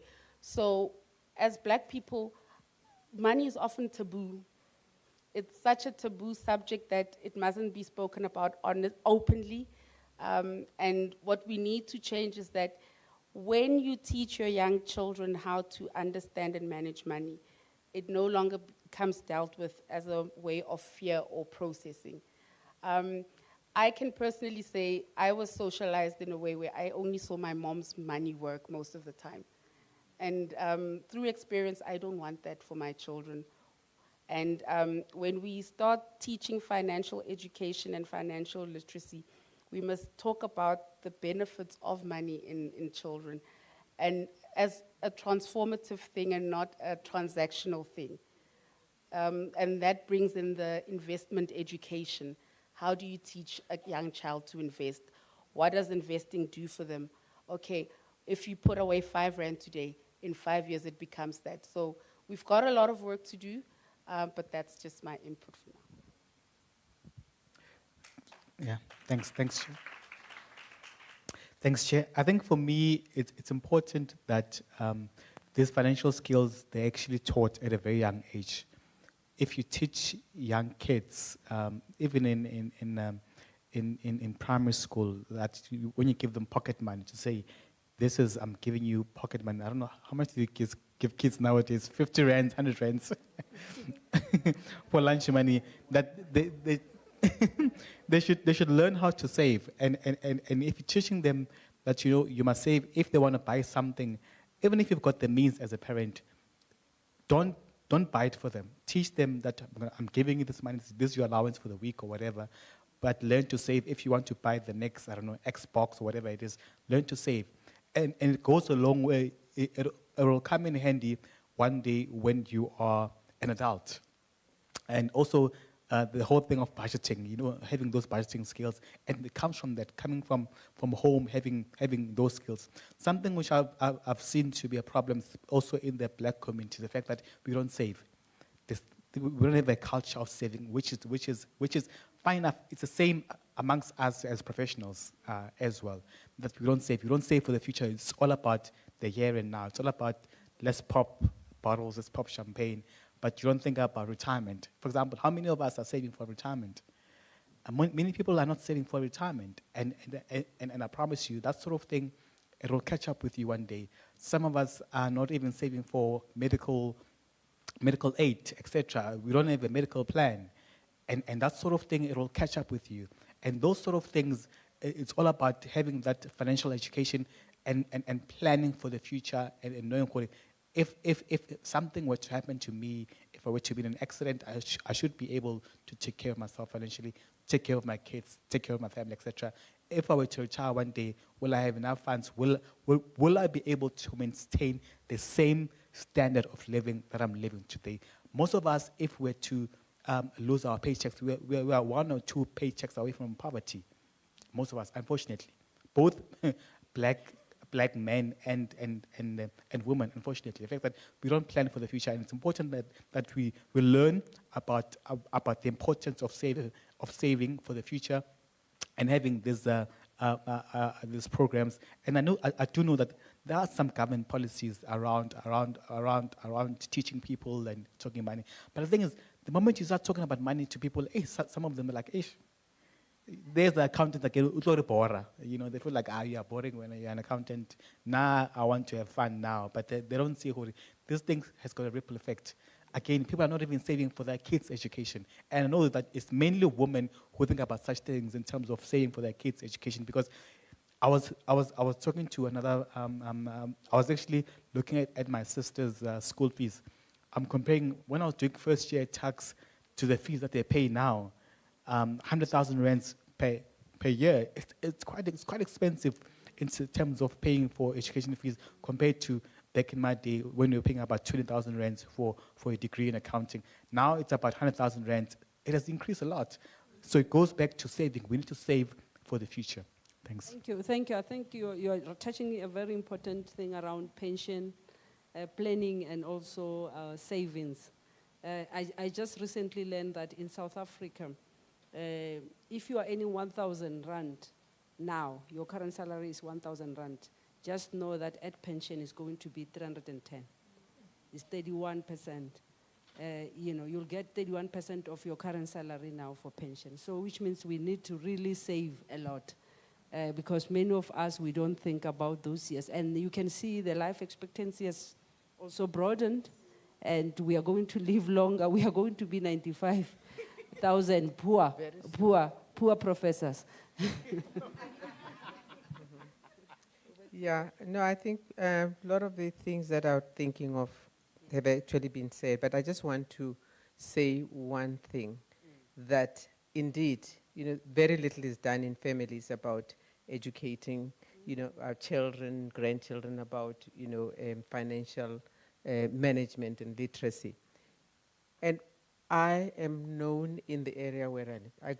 I live in Fourways, and my shopping place is Douglasdale. Okay. Nothing annoys me like seeing people come and buy pap and whatever that they actually need to eat. We are consumers, and that's where we waste our money. And I say to them, do you know that if you'd bought a pocket meal, you'd actually use it for, how many would you actually have? The meat that you pay, KFC, I travel a lot, and when you look at this, you find who is standing in those queues to buy KFC with its fat and everything that is not nutritious. It's us. We consuming so much, we don't think about saving, And I had to teach, because I worked with some Jewish women at Wits. And when we traveled, you'd never see them buy.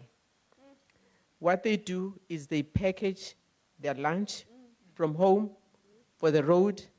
And what I have learned in my family is, if we're going to be traveling, going Durban, wherever, I say, what would you like to eat on the road? And let's go and buy, and we prepare it at home before we go. We don't buy anything on the road, but ice cream. The rest, it's fruit that we actually carry out. And I say, when we get there, just check how much you've saved, because your parents have given you money, and you haven't used it and you've eaten, and fine with all the things.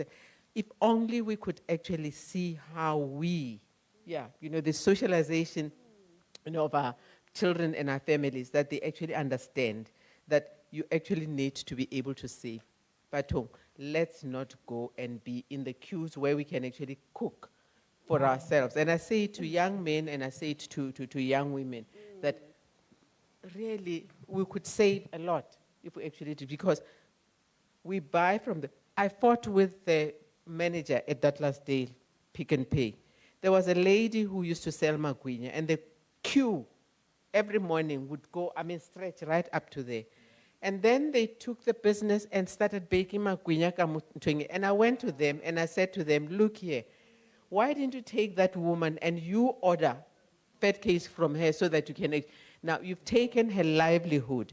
And they didn't understand. And I said, this is what I mean, that you're actually using your power, to take away from a person that... And these are the women, if we're talking rural areas, that the WDB actually works with, who work out in the streets, who need that kind of, that education and the support that they need to be given. And I think the microfinance that we're actually doing aims at enabling them to be able to plan with the little they have and to grow so that they actually ultimately join the mainstream. Sizanele, there was a lady that ultimately bought a truck from, is it in Mpumalanga, who started off in one of these micro-lending things.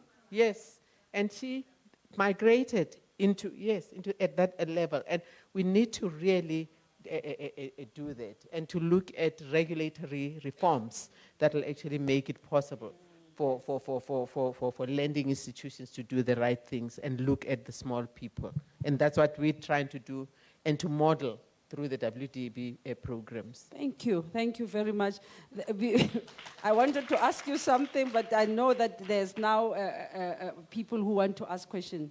But we will talk about it, and it's when you talked about community structures, making sure that there are repayments. I think it's because banks are risk averse, obviously, but you as WDB, you were brave enough to say, let's give her money. And then we will use shame and honor. The Greek shame and honor, honor thing about how we use money. And I think I wanted you to unpack on this, but I realized that our time is also going on this side. But you can comment while people get ready with their questions. Do we have someone for the roving mic? Lerato.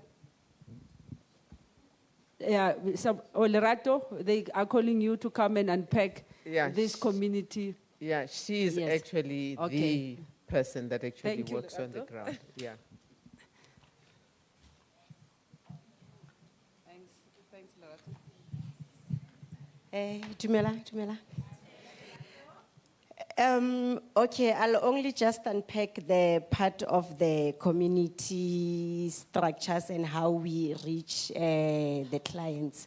So when we enter the community, we go to the community structures. So if you've been to the rural areas, you know that there are indunas, there are chiefs, there are councillors. So most of our rural areas, they are structured in that way. The community structures include even politicians, some councillors are there. So that's where we go when we enter the communities. We introduce ourselves. We are WDB Trust. We would like to offer the community microfinance. This is how it works. Very transparent. We charge at interest rate. We charge initiation fees. We are within our NCR regulatory framework. So that's what we do. Then the community structures will call a community meeting. Then we also go there. We present the program to the community so that they hear it from us. It's not a channel, hearsay, they say, they didn't say.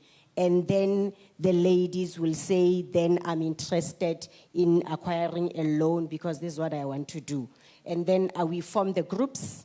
The groups are in 5. We have some criteria that we look for. Obviously, we are looking for people who are in the poverty line, who are living under the poverty line based on their statistics reports. Then they form groups. In their groups, they need to know each other because it's a trust-based model. So they need to know each other. They need to trust each other. So what is nice about women is that women understand these things. And let's not take it for granted that when you get there, they will ask you, kuti, imali yakho ibiza malini. They know that you are going to charge them. So you must never go there and think that kaspiti, when you are fit, and then it's done. No, they understand very well. And then they also understand who needs to be in their circle. They know that Professor Pasona Patali, Aremobat. They do themselves, they identify those. So that's how we do it. It's a group of 5 women. We give loans, individual responsibility, but group accountability. You get your loan in your bank account, in your name, you go buy the stock for your business, you then report to a group meeting every week. So they know if you have not paid, they know that you have not paid. It's a risky model, yes, but those mitigation factors, they make it better. And we then take advantage that when they are in the centers, in the group every week, then we then teach financial literacy. Then we hear what are the challenges. Then we also speak about the permits, whatever that regulation that government will speak about. Then we take an advantage of those meetings to teach them those. That's how it goes. Thank you. Thank you very much. Thank you. You see, it's not like Sun Multi-Serve. It's not those Sun Multi-Serve that looks like working. You are a pusher. A pusher. It's not that kind of a thing. And you can see how best it's working based on trust from communities. There's a lot that we can do. There's a lot that we can do, and I think many of you have had, you will spread the weight out there for these women to be able to be helped. You know, my own aunt even built upstairs. I went home upstairs. You know, it's fashionable now in the rural areas, right? To build big houses. And I saw her, she's building upstairs. She said, it's only my bedroom. I want to sleep there and look at you. So, yes. Yeah, but, yeah, she must insure it, yes, definitely. She must insure it because she lives with many little ones and they can burn it. That's true.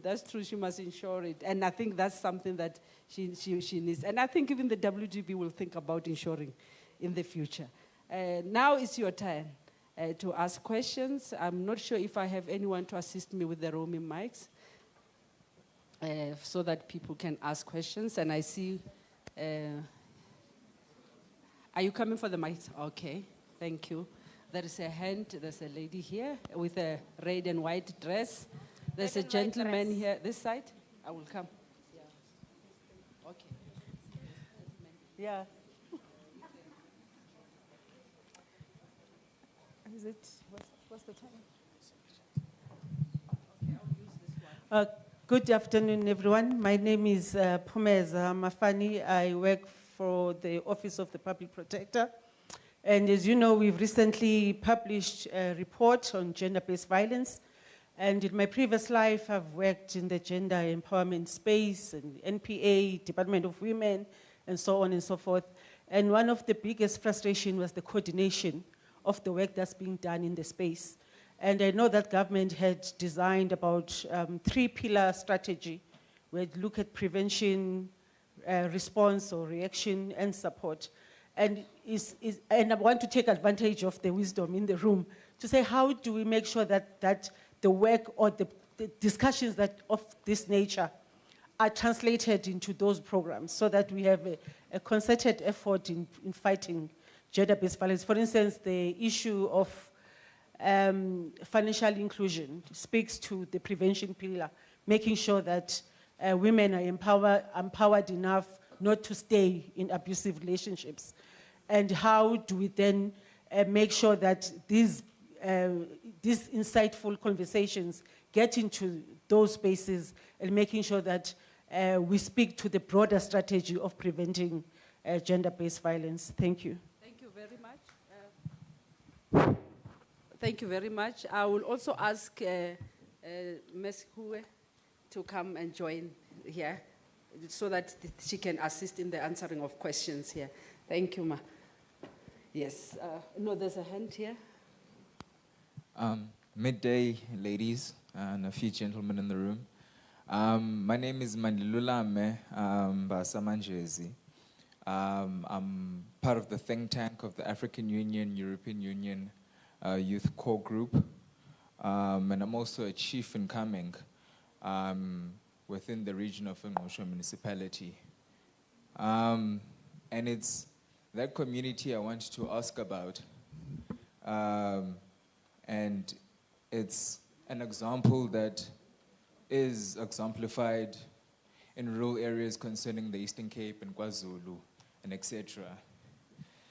There's a problem that I've seen with a model that women predominantly have taken up in the rural areas, in which they undergo programs, youth programs, and by the age of 35, they then cut out of these programs because now they are no longer youth. They are instead now people of adults. But over the years, from 18 years old up until the age of 35, these women have been taking care of their children, taking their children home to school, etc., etc. So you'll find that a lot of these women are the backbone, essentially, of that particular community. But at the same time, there's opportunities in these communities. For example, my rural area, which is Hamburg, has an entire beach, has what you call this, co-op agro-maritime farming. You get me? And naturally it has tourism, backpackers, and et cetera, et cetera. So there's opportunity towards then a solution. And now when individuals like myself and others who are representatives or leaders in the respective way in the community, we then say, okay, look, let's collectivize, we go to the municipality, we're not palatable. We go to Salga, we're not palatable. We go to the office of the premier, we're not palatable. So what I'm trying to say is that in this opportunity realm, there's an opportunity for us to also create sustainable practices rather than this current practice of being dependable or dependent on grants and these youth developmental opportunities. So that's my question as to how, the WDB can be an integrative puzzle of not necessarily a problem, but an opportunity that we can go towards solving in the umbrella or the hope of at least tackling some of the NDP goals of 2030. Thank you. Thank you. Thank you. I see a hand. My sister, yeah, here. Let me check this side. Is there a hand to this side? There's a hand there at the last table. Can you also go there with the lady with a peach top? Thank you. You can speak. Good day. My name is Portia Mzozoyana. I represent Muhudi, the Early Childhood Development Association of South Africa. It's in early childhood and a few businesses. And the speakers today spoke a little bit something that is close to home because I've got financial background. But with that, what I did with the theme of today being accelerating action, and I broke it down, the topic of today being accelerating action, financial inclusion, and the fact that there's women, township, and rural. So those for me were three different sectors. And with that, with financial inclusion, I thought we can't put it on its side alone. We can talk about social impact. We can talk about education. So what I'm getting at is, I'm just suggesting that we have a platform where we can do workshops. Because we here, I'm representing a community, and there's institutions here. We're talking to one another, I understand, but we're not getting to the people on the ground. The information stays with us, I know what's good, but it's not impacting. When are we starting to make serious impact?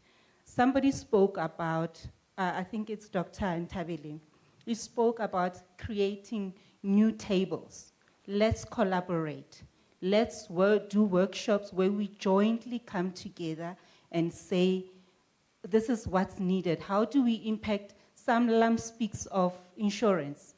Somebody's gonna come maybe from banking and say, this is, well, the W Trust speaks about risk and banking. So all of those, we can collaborate and say, how do they influence, how do we put it together on the education side? We teach the people, the women on the ground, and they will put it through, as we say, filter it through to society, to the children and everyone.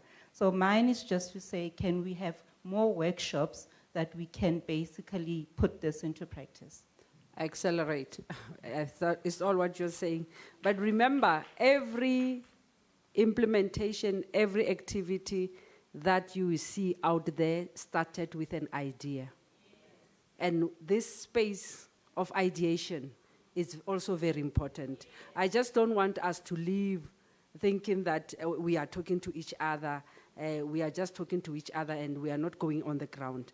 But I want us to leave understanding that this is the platform for ideation, for dialogue, and every idea that comes out of here is being implemented in the community. Everything that we see happening in the community started with ideation first, because people have to talk.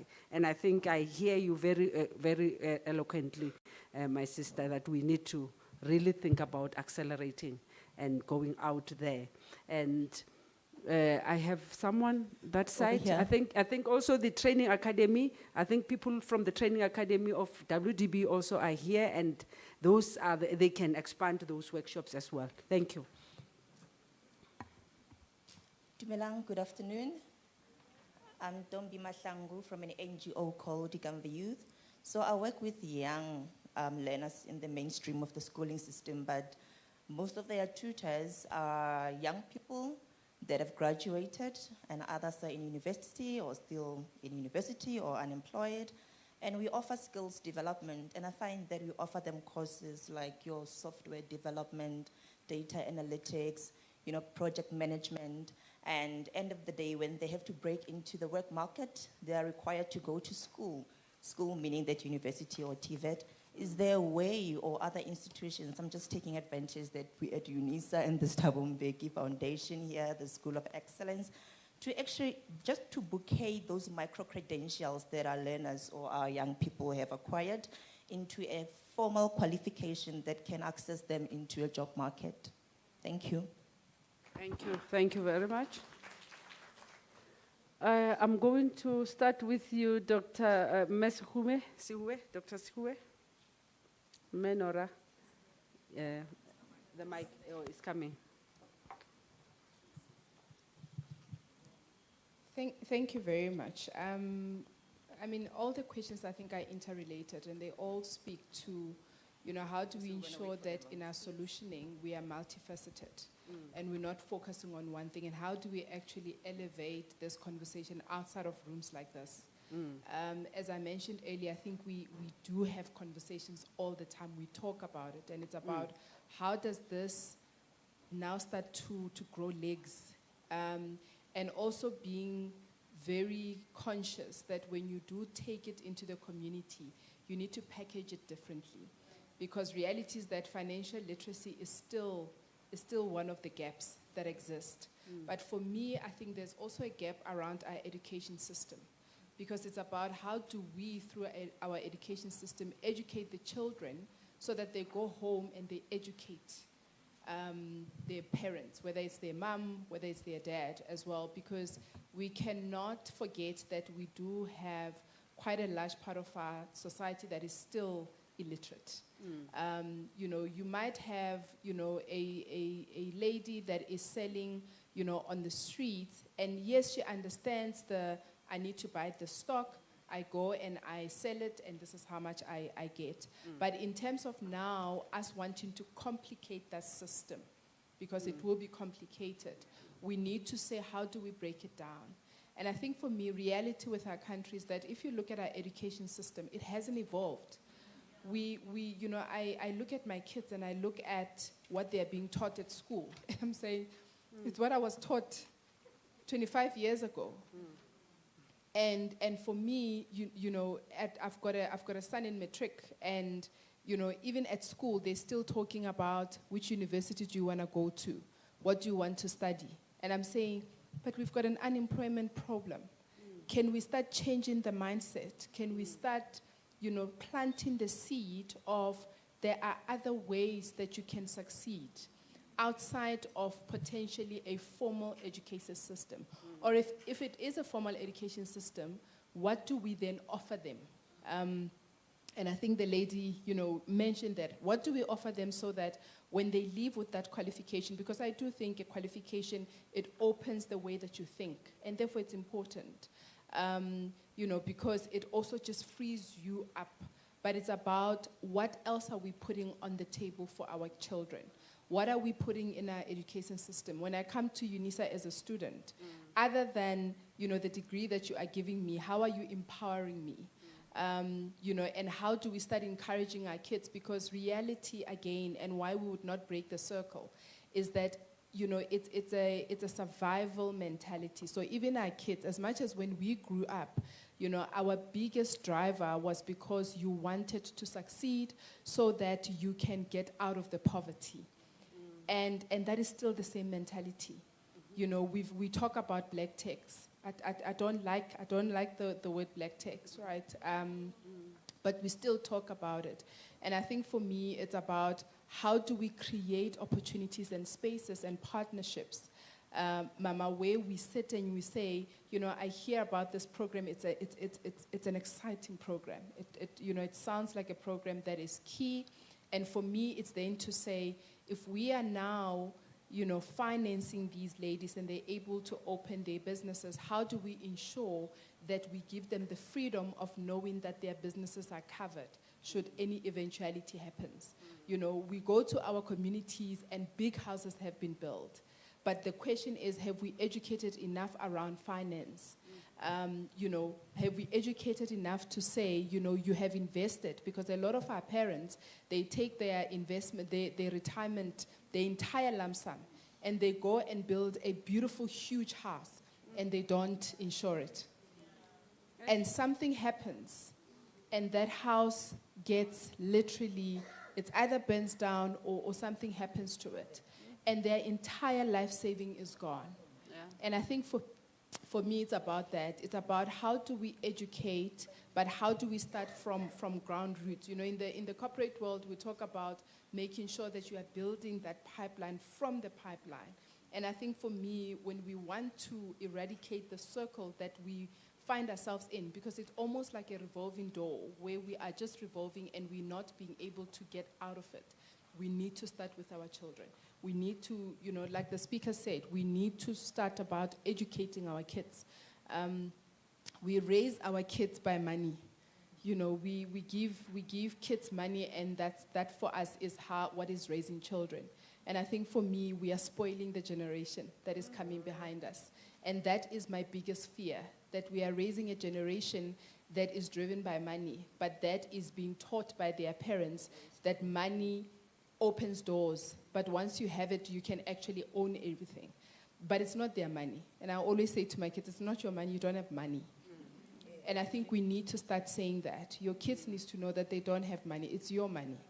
And they need to earn it. Because what then happens, I mean, my daughter the other day, in conclusion, you know, she comes to me and she says to me, sure, Mama, you know, someone at school said, I don't have a Porsche at home and therefore I'm poor. And those are the kids that we are raising. They are not raising themselves. Those are the kids that we are raising. And I think as parents, we need to really understand especially us that are starting to taste what success looks like. And us that are starting to get the new money, because it's new money, it's not old money. And what do we do with that money? I think we are actually breaking what we are trying to build. Thank you. A quick one, Mama. Your parting shot, yeah. Your Abhikapa? comment to any of the questions that were raised, yeah. Okay. You know about community inclusion. Ria, I'm just doing this because they'll speak also from the ground. But I just want to say one other thing. When the WDB developed the models that they actually have, they approached the university and say, part of what we have learned in the field, could be taught in the classroom, and we are willing to share the models with you. And usually the problems become, the barriers that are actually put in place. And I know also that in government, the lady from Public Protector, I said I worked in the cabinet and I watched a lot of things happen. Mrs. Mbeki and a group of women broke, the rules one year. That cabinet has certain processes and procedures, and they wanted government to understand the importance of community engagement through the Chilean model, which has now evolved, and it's become what we have now in Zenzele, to see how, as government, we could draw on that. They came in, and I was watching, I remember the DG saying, how are we going to let this?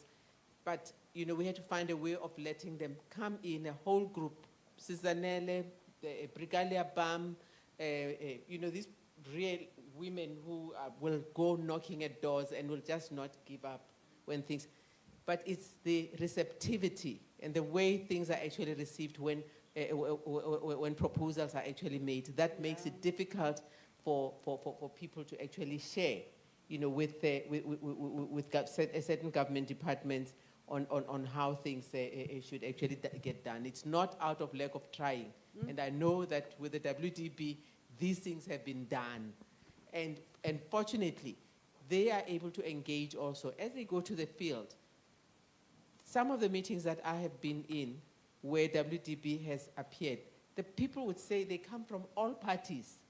When you're in KZN, you find once they hear the WDB is there and there's a community meeting, they will all come regardless of party political affiliation, because they say you are the only organization that allows us, that we listen to, and we know you can do these things, so that we share with them, and they appreciate.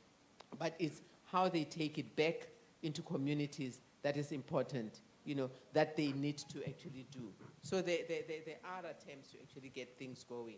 And I like what you are saying. Now you are giving the mic to the Deputy Executive Dean and the college coordinator for camps, because we are saying here at Unisa, we are reclaiming Africa's futures.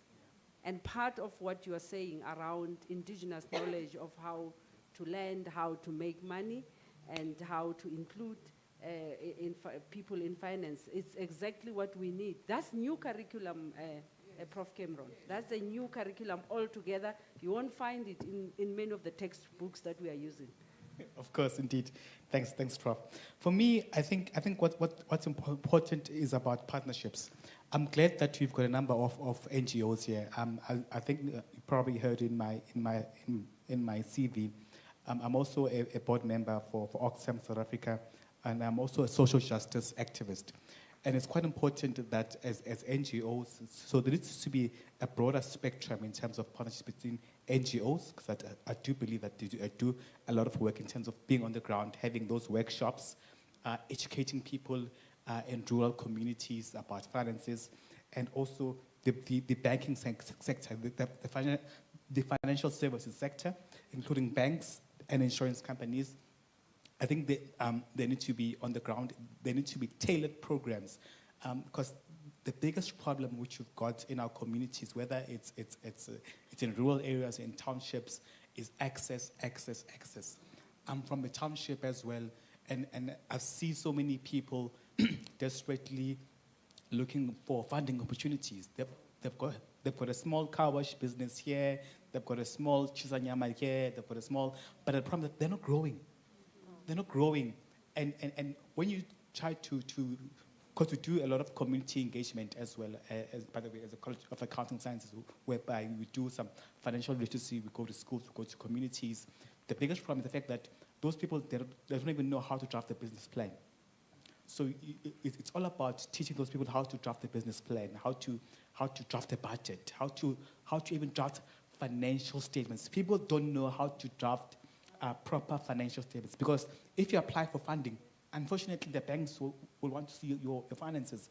And in most cases, those people, they don't have a proper record keeping. And we need to teach those people, go on the ground to teach them how do you draft a business plan, how do you have draft a budget, and management accounts, financial statements. All those things are quite important when you actually have to apply for funding, because sadly those businesses are not growing. And we need to you need to try and see how can we go back to those communities and give back and teach them how to draft those financial statements, and also, most importantly, again, giving them access. In my previous life, working for PwC, etc., I used to audit banks, insurance companies. I've audited all the banks, and sadly, our banking sector is too corporate driven, and they don't have products which are geared towards the ordinary man on the street. And it's up to us to say, how can we go back to uplift those people? Because I strongly believe, some people might think that those people in townships and rural areas, there's no money. I promise you, there is money. Just that give people a chance and opportunity, and we'll see this economy growing. And that's what we need in our country. Thank you. There's an African proverb that says, to go far, go together. And it doesn't take one person to get things done. And to respond to me from the Public Protector, collaboration is key. There are initiatives here at Unisa through our Engaged Scholarship projects that you can liaise with for assistance and participation, because we generate the knowledge, so we want to give it back to the communities. And that will be done when we engage. I think the word I was looking for throughout, and it only came to me now, is ecosystem. For something to go so wrong cannot be the efforts of one party, it's multi-party. And we need to look at the ecosystem in which we design these programs, and we need to see those who are doing right and incentivize those who are doing right, and have corrective actions for those government departments, universities, businesses that get it wrong. And to respond to our brother here, there is a failure of entrepreneurship design programs to fail scaling up. You find that entrepreneurs move from incubator to incubator, but cannot survive on their own. So we need to relook at that and target whether are we designing them for the purpose that they are meant to serve? Because we say you must be incubated for 2 years, but you find yourself in an incubator for 10 years. So we need to relook at that. And I would also like to give credit to Dr. Naledi Garland. And a few months ago, she said something that stuck with me, and I've been preaching it everywhere I go. She said, we need to rethink what we ask our kids. We need to start asking our kids, instead of what do you want to be when you grow up, what do you want to change when you grow up? What do you want to do differently? And that in itself is inculcation. You plant a seed that can grow and become the biggest harvest in a young mind. So yeah, that is my 2 cents worth. Thank you. Thank you very much. And I think you said something around collaboration, and we have seen collaboration happening when social workers are able to open up a bank. That's collaboration. Because obviously they needed people with knowledge of finance, knowledge of all these other areas that they are doing. And I think you wouldn't even imagine that someone who's dealing with social issues, social development, and would actually think of a bank. I think that's very powerful as well, because and you need collaboration to be able to do this. And I think this is the spirit that we are here in. We have come to the conclusion. I know there are many hands that wants to ask further questions. I asked the powers, and they said, no, we are closing now, it's lunch, we are closing, the people have to go back to their desk. We are still at work until 4 o'clock. So don't forget, if you have leave, unfortunately, and I know that this conversation is quite engaging. I saw so many hands, but 1 o'clock is here, unfortunately. And if, I also wanted to go on and on with the dialogue, and because banks, though they are formal, they are also not neutral, because they are in the business of making money. Banks in their own nature, again. And how do we ensure that they don't take away from these women when these women have access? Because it's possible. But then, look at us as professionals. How many of us are having stress now because of death?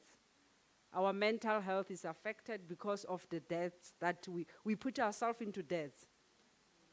And we also, I think we still, even though we think we are professionals, we still need that education around finance. We are coming from those rural areas and townships, and we are not yet there in terms of how we understand. A lot of us are indebted where we are sitting. And we are carrying a lot of mental stress, we have anxieties, and they all come from money. And I think it's important. And also, as we move on into this digital banking, we also have to think around security. It's a big issue. We have not touched all those things, but we have to think around security. I've just had a very sad story about a 70-year-old who just retired and was so happy to retire. Got home after getting 3 million from her employers. Found 2 men with tie sitting in her living room, waiting for her. Because our banks also hire crooks. And they knew this woman's address, they knew where she lived, and these men came, they just put guns as they saw her, and say, they have their laptops. We are transferring, downloading of apps and transferring the poor woman's money. So we have to also think around security. As we go into this digital banking, we are all happy and excited to just patch and patch. And I think that's another thing that also our WGB can try to educate this woman around banking security, especially in the rural areas. And this woman was a teacher, not just someone who was a teacher. If he was able to get 3 million, she was a teacher, sorry. And obviously educated. He's not your normal woman that you work with in the rural areas. So I think that's also another important thing that we need to think about as we go digital. Thank you, and I'm going to, can we clap a warm round of applause for our panelists? You can go back to your desks as well, and Sis Sophie as well. I thought someone will come and relieve her, but she has been going on and on and on. I had a chance to sit down, Maureen had the chance to sit down, but she has been standing here. Thank you very much, Sis Sophie, for actually being so inclusive and doing your work with so much diligence. We're really, really grateful for you. I'm handing over to Dr. Tong. Yes, thank you, my sister. Thank you so much. Thank you. Moholokwane.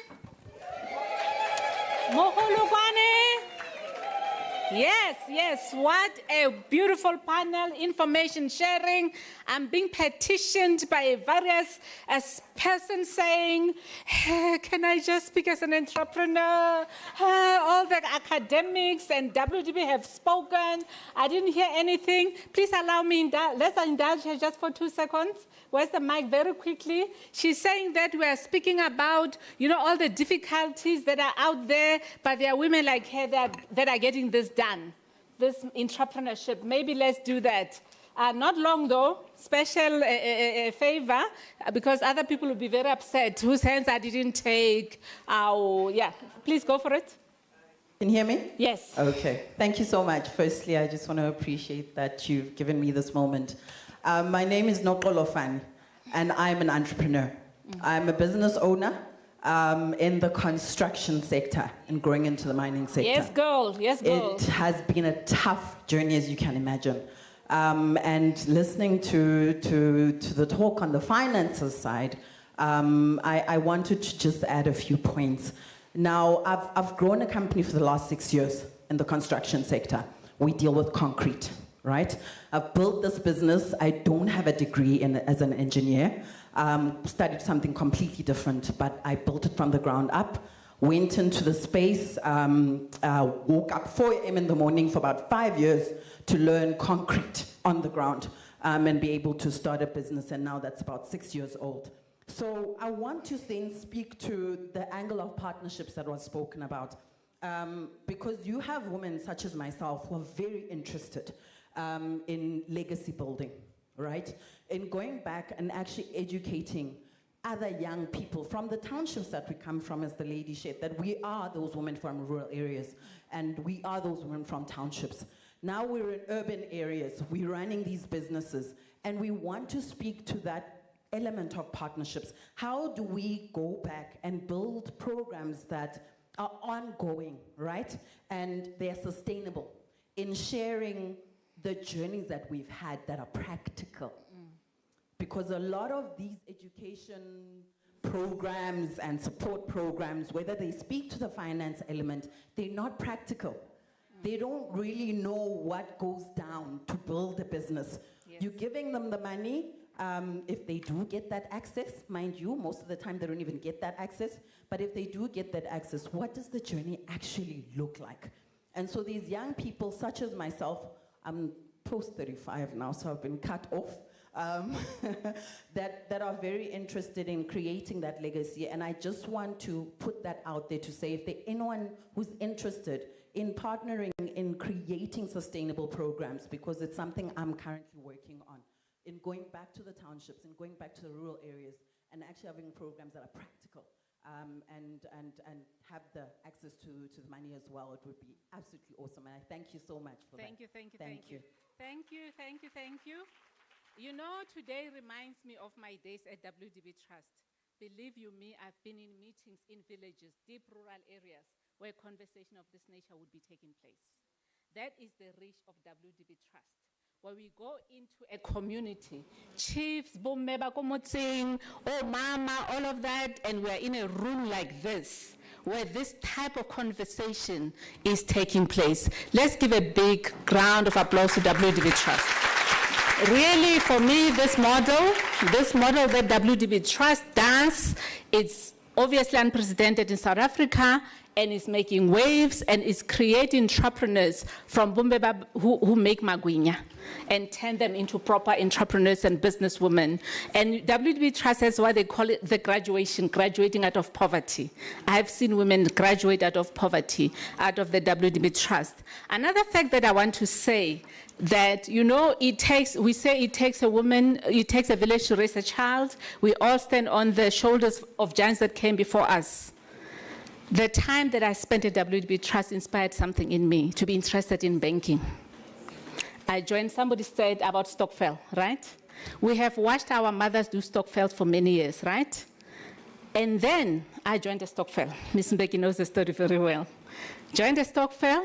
The Stokvel said, oh, we've raised money, we have saved money, maybe we can take it a step further. Because typically Stokvels, what happens at the end of the year? You spend the money. How about we add an element of investment? You keep the money longer. You allow it to grow, you allow it to have interest.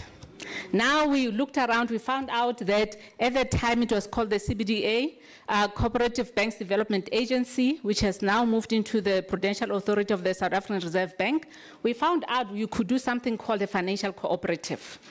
we went and established that financial cooperative. You only need 100 women and you can save up to 100,000 rand. We saved so much money at such a short pace of time.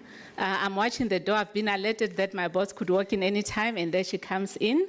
Let me finish the story. She comes in and we'll give her the podium. Very, very fast, the financial cooperative was able to save a lot of money because we're already moving from a culture of saving. We're now learning the culture of investment. Then we were like, okay, what are the opportunities? We thought of a cooperative bank. We went and did the research, and we found that it takes just as much time and money and effort to do a cooperative bank, which only lends amongst its members, than to go commercial. Believe it or not, from the lessons from WDB, this is working in. From the lessons learned from WDB Trust, we became the first Black, female, majority-owned bank in South Africa.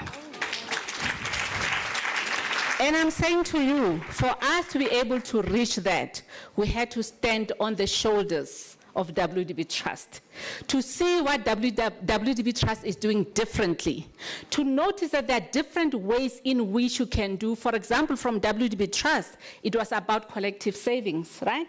And group lending. You could take it a step further. And I'm saying to women sitting in this room, yes, the financial sector, the commercial banks are not willing to put in the money and the effort, the initial investment that is required to make a woman bankable. But let's look around and look for other opportunities. If WDB Trust could teach us that you can still empower entrepreneurs, women entrepreneurs in the deep, deep rural areas. I've been to Bushbuck Ridge, we've been to Tohoyando, I've been to so many places through WDB Trust. And all we did was learn that there could be ways in which you can do things differently. And learning on the basis that you could do things differently, a bank exists in South Africa, established by Black women. And I'm saying that go and look also at financial cooperatives and look for ways. And by the way, people always talk about how expensive, interest is through the bank. Financial cooperatives, you decide on your own interest rate at which you lend to each other because it's your own financial cooperative. Go into the Reserve Bank website, look for corporate financial institutions, and look for the wisdom. And please, women, let's do this. Yes, it's good to talk, but let's move to action. Action, action, action. With those words, I'm going to immediately leave the podium. Let me recognize the Vice Chancellor of Unisa, Principal and Vice Chancellor, Professor Puleng Lenkabula is right here. She said that however busy she is, it would be not proper for her to allow Mrs. Mbeki to be in the building and not make an appearance, no matter how busy the other engagements are. So based on that, ma'am, she's like, please, hold the program running so I can come and be seen as well and honor our partner, because indeed the Thabo Mbeki Foundation is our institutional partner. It's our institutional partner from 2009, and therefore as Unisa we appreciate. And of course WDB Trust is our sister organization as well, and we uphold. So, and Professor Puleng Lenkabula is also accompanied by one of our VPs here at Unisa. Oh, you are all here. Oh, let me look properly in my eyes. I see Professor Eunice. I see Professor Matabo. I see how Batong. I see also I see also another VP present. I was not looking properly. MENCOM is here. The entire MENCOM of Unisa is here. Mr. Motebele is here. Dr. Mulapo is here. They came straight from that meeting to say, we also, did I miss somebody else, Prof? The registrar, Prof. Seputa, somewhere there at the back. The entire MENCOM is here to honor this occasion, to honor this, and I would love to give VC a post-welcome of a few seconds. Thank you, VC. May you have the podium.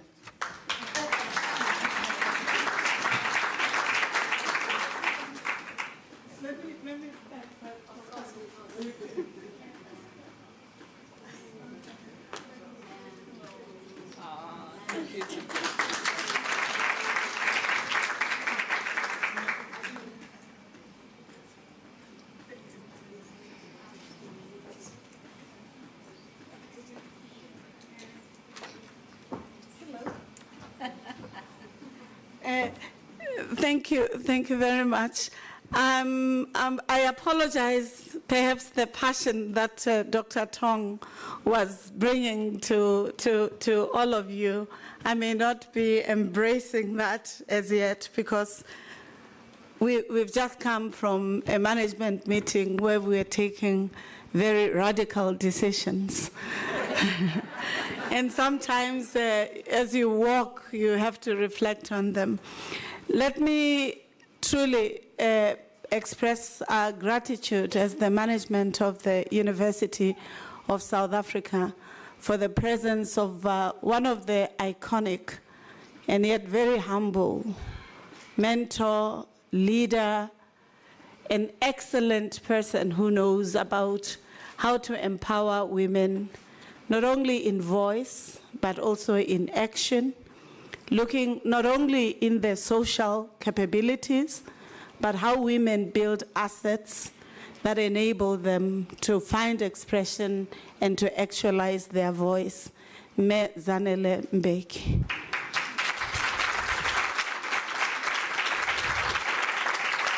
I would like to say to you, Mezanele, the management committee here represented, can I please request you to stand, colleagues?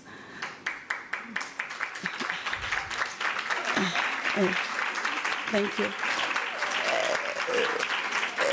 Thank you. No, I need to introduce you. I know Dr.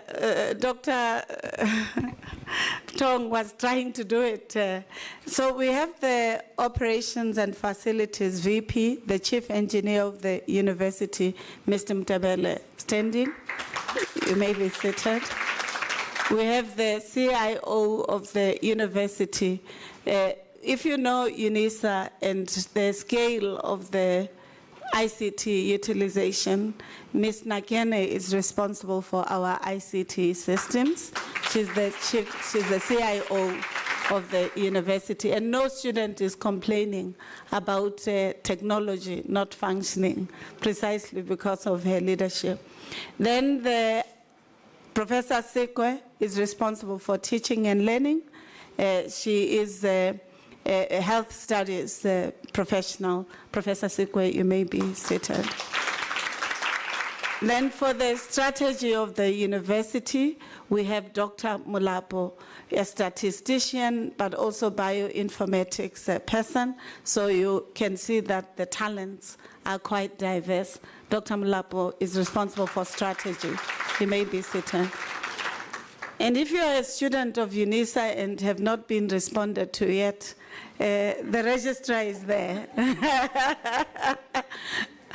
Now, Professor Siputa is the registrar of the university. He's not just responsible for registration, but from beginning to finish, when you are interested in registering until you graduate, he's the person who's responsible for your journey and how we track and support you. Thank you very much, Registrar. So mine is really a short commendation on behalf of this management team and all Unisa epistemic communities to really come and extend our appreciation, Me Zanele, and the foundation for the work that you have done, but also the consciousness that you're creating amongst women for us to really become active agents in the changes of our societies, our families, but also in how we look at resourcing ourselves, our society, and our nation. The second aspect is really to appreciate Professor Paswana and team for really working well with the foundation for the success of this event and really creating academic support so that these reflections are not just talked about, but they will be written about so that we don't lose out the history. Let me say why it's important for us to historicize the innovations that are done, especially by leading African women. In many instances, when we recite history, we don't recite it correctly. We don't start from where the actual processes of trying to build in our country are done. One of that misinformation we shared it with the Reserve Bank and Treasury when they were referring to a recently built bank, a women's bank, as the first bank. I had to correct them to say no, because I know the work that had been done by Ms. Zanele on Oiko Credit, on multiple banks, not just in South Africa, but also in the continent, by women, for women. It was very important that even in the national history, we correct how the historicization of when the first women's bank was done. It's very important, therefore, Professor Paswan, when young women build on the footsteps of iconic leaders, that we don't erase the work that has been undertaken by our forebears. And one of the critical losses in our history 30 years later is that we have not recorded the gains of the emancipatory project. And things are presented as though they are new, even those that were done by our forebears. And institutions such as Unisa have the task and the role to ensure that innovations, ideation, grammars of future, of liberation, and the agency and historicization are done well, and that we are all empowered through education, research, innovation. Finally, I'd like to say our university is very committed to the gender and feminist discourse, grammar, action that Ms. Zanele is known for in the country. Let me share a story. So when at Wits University, which did not have a partnership with the TM Foundation, I nominated Ms. Zanele for an honorary degree from Wits, and Mayor Brigalia Bam. And I was the dean, the executive dean in the office of the Vice Chancellor of Student Affairs. Ms. Zanele declined it. She did.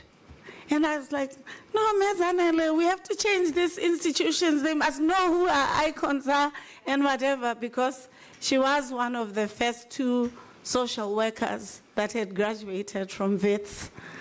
And we had known also her work in the global arena on this idea of empowering women to transform their economic plight, because when women create these assets, they transform societies, they transform their families. They are not just their individual assets.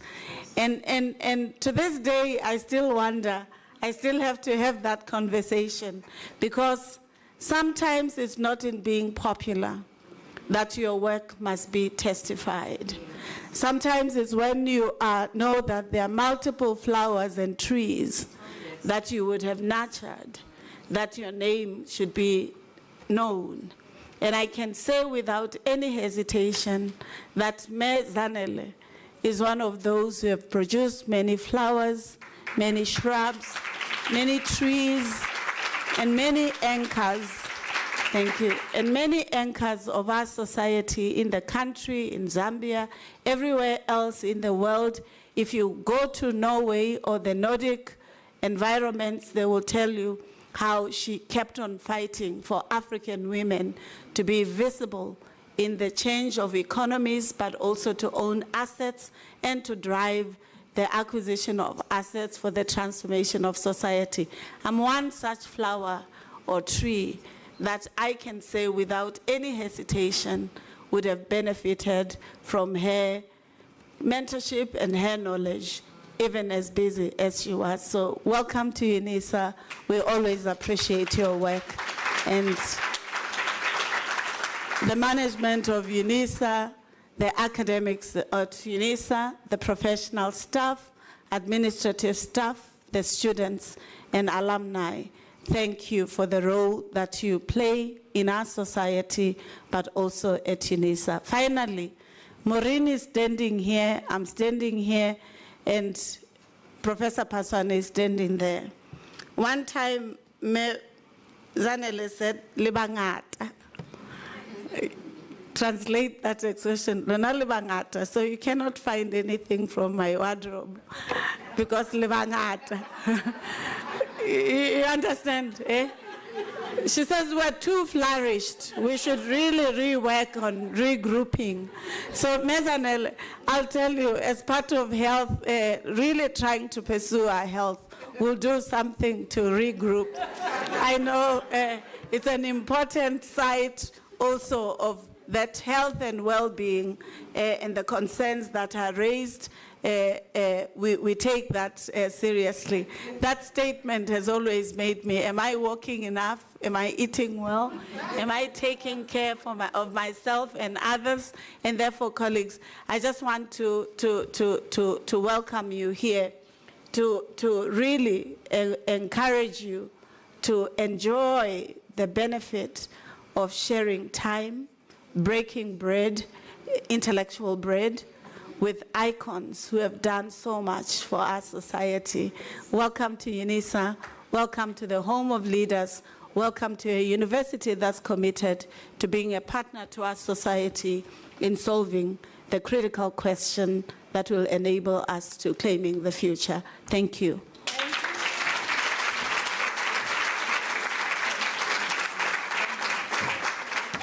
Thank you.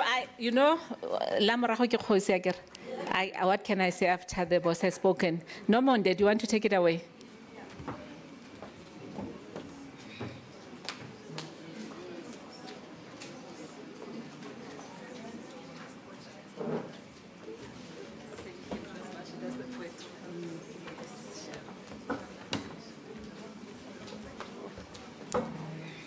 Good day once more.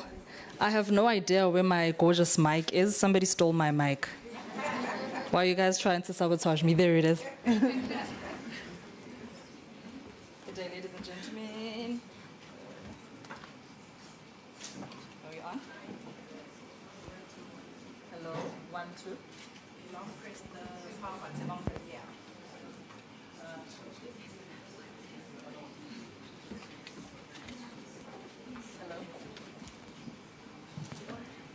Hello? Oh, there we go.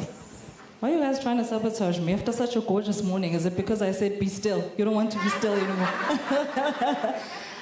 But thank you so much for such an eye-opening one. This was amazing. I think more than anything, there are a lot of us that don't even want lunch because we have been fed, right? Right? So more than anything, I would like to task you guys to not be like the walls and the windows here. Do not stand still. You have the ability to get out and spread this information. Accelerate action. That's exactly what you guys have to do right now. That's my task. I'll meet you some other day and ask you if you did that. So in closing, I'd like to give an ode to my grandmother. And this one is titled, Umthandazo Wabo Mama. Kindly forgive me for always walking onto these stages barefooted. It is because of those that come before me that are still rooted beneath. They need to find me and be aware of where I am, wherever I might stand. See, it is because of these women's prayers that I am able to stand right before you where my talent has opened doors for me. When my grandmother was 84 years old and I was 9 years old, I didn't understand why her hands were wrinkled. And so I asked her, what have you touched and what have you done? She said, I've touched so many hearts that they all have been printed at the back of my palms. I didn't know what she meant then until she told me that church is not a building, but church is right here within. Because my God is not in any building. My God rests when I say I. And that's when I knew that my God does not live in the sky. Umthandazo wabo mama, where my grandmother would kneel down and look within herself and try to find her pride. She knew exactly how to be the woman that made me the woman I am today. Therefore, I owe it to my offsprings to be as I should be. It takes a village, and we're all just a village. Now our hearts are no longer made of grass, but we are the beings that have learned how to be the architects of a better future. Someone was speaking of a being that built a house with a staircase. We are those women. I am because of umthandazo wabo mama. My aunts, my mothers, my grandmothers, and ancestors before me who didn't even get to know my name, but they knew they would stand a child from Tembisa right here. Plant something in your mind, even if I don't do much. May I kindly be the one that sparks an idea in a child. May I kindly be the one that changes someone's heart and mind. May I kindly be the one that provokes you to accelerate action, even if I find it difficult to do though. Umthandazo wabo mama, where we need not kneel much because we know that even as we breathe and stand and live and wake and eat and drink, we are in conversation with our God.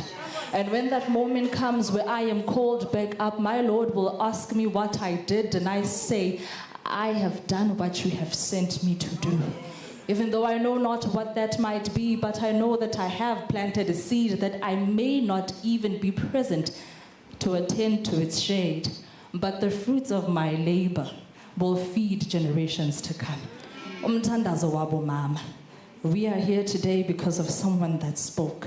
We are here today because of someone that dreamed. We are here today because of someone that believed. It is up to us now to carry that torch so that the world is no longer in the darkness. We are the salt of the sea. We are what gives the waves its flavor. We are because the earth demands us to be. As a woman, I know for a fact that God is inspired by me. Before creating humanity, God asked what he should do, and I told him exactly how to carve the world as he did. Umthandazo wabo mama. I would like to say Happy Women's Day. I would like to say Makanye, Magwande, Makube Guhle. Umthandazo wabo mama. And with that I say, Amen.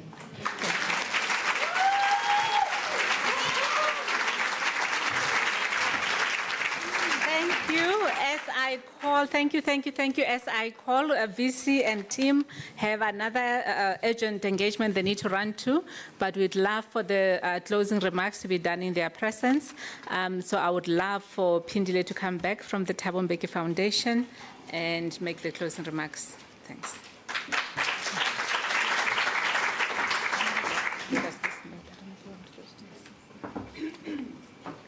Thank you so much. I was told I have 30 seconds. Do not start timing me, please. But I think today was just so fruitful, and we can agree we need a day two. And I am so glad to say there will be a day two. So please, if you can, follow us on social media, subscribe to our YouTube channels, because we are going to be having the IWD dialogue. Today was a round table, something intimate for us to set the scene. But on the 8th of March, on International Women's Day, I think it's next week, Saturday. We are going to be in Bryanston, and we look forward to having you ladies there, because we have really set the foundation, and it's so solid, and we would love to continue talking to government officials, public policy makers and implementers. So please come in your numbers. And let me take this opportunity to say that allyship, sir, thank you so much. Thank you so much for being there.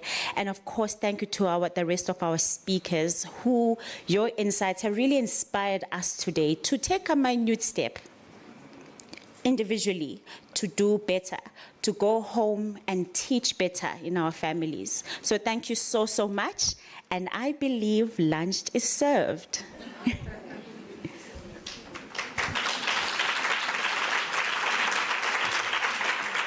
There's a note. Someone sent a beautiful note. I will try and read it. I think it's so beautiful. They said, thank you for inviting me to the International Women's Day Dialogue Roundtable. As a young woman from Fleurhoop Township in Johannesburg, I deemed it fit to borrow taxi fare and come because this decision or this discussion includes me. I've been unemployed for 3 years. I studied law, and I currently live in RDP flats, surviving by only selling acha. I sometimes look at my phone and my laptop, and I pawn those to survive. For now, I pawned a laptop due to the financial payment that I had to do on the 26th of February. And they go on to plead with the women here today if we can help this person. But I'm not reading this because I'm now asking for donations as such, because I think we should maintain the dignity of this person. So please see me if you want to help this lady who had to borrow to come to be part of this discussion. But I think she speaks to so many of our stories, our parents. So I think that also should inspire us to buy local.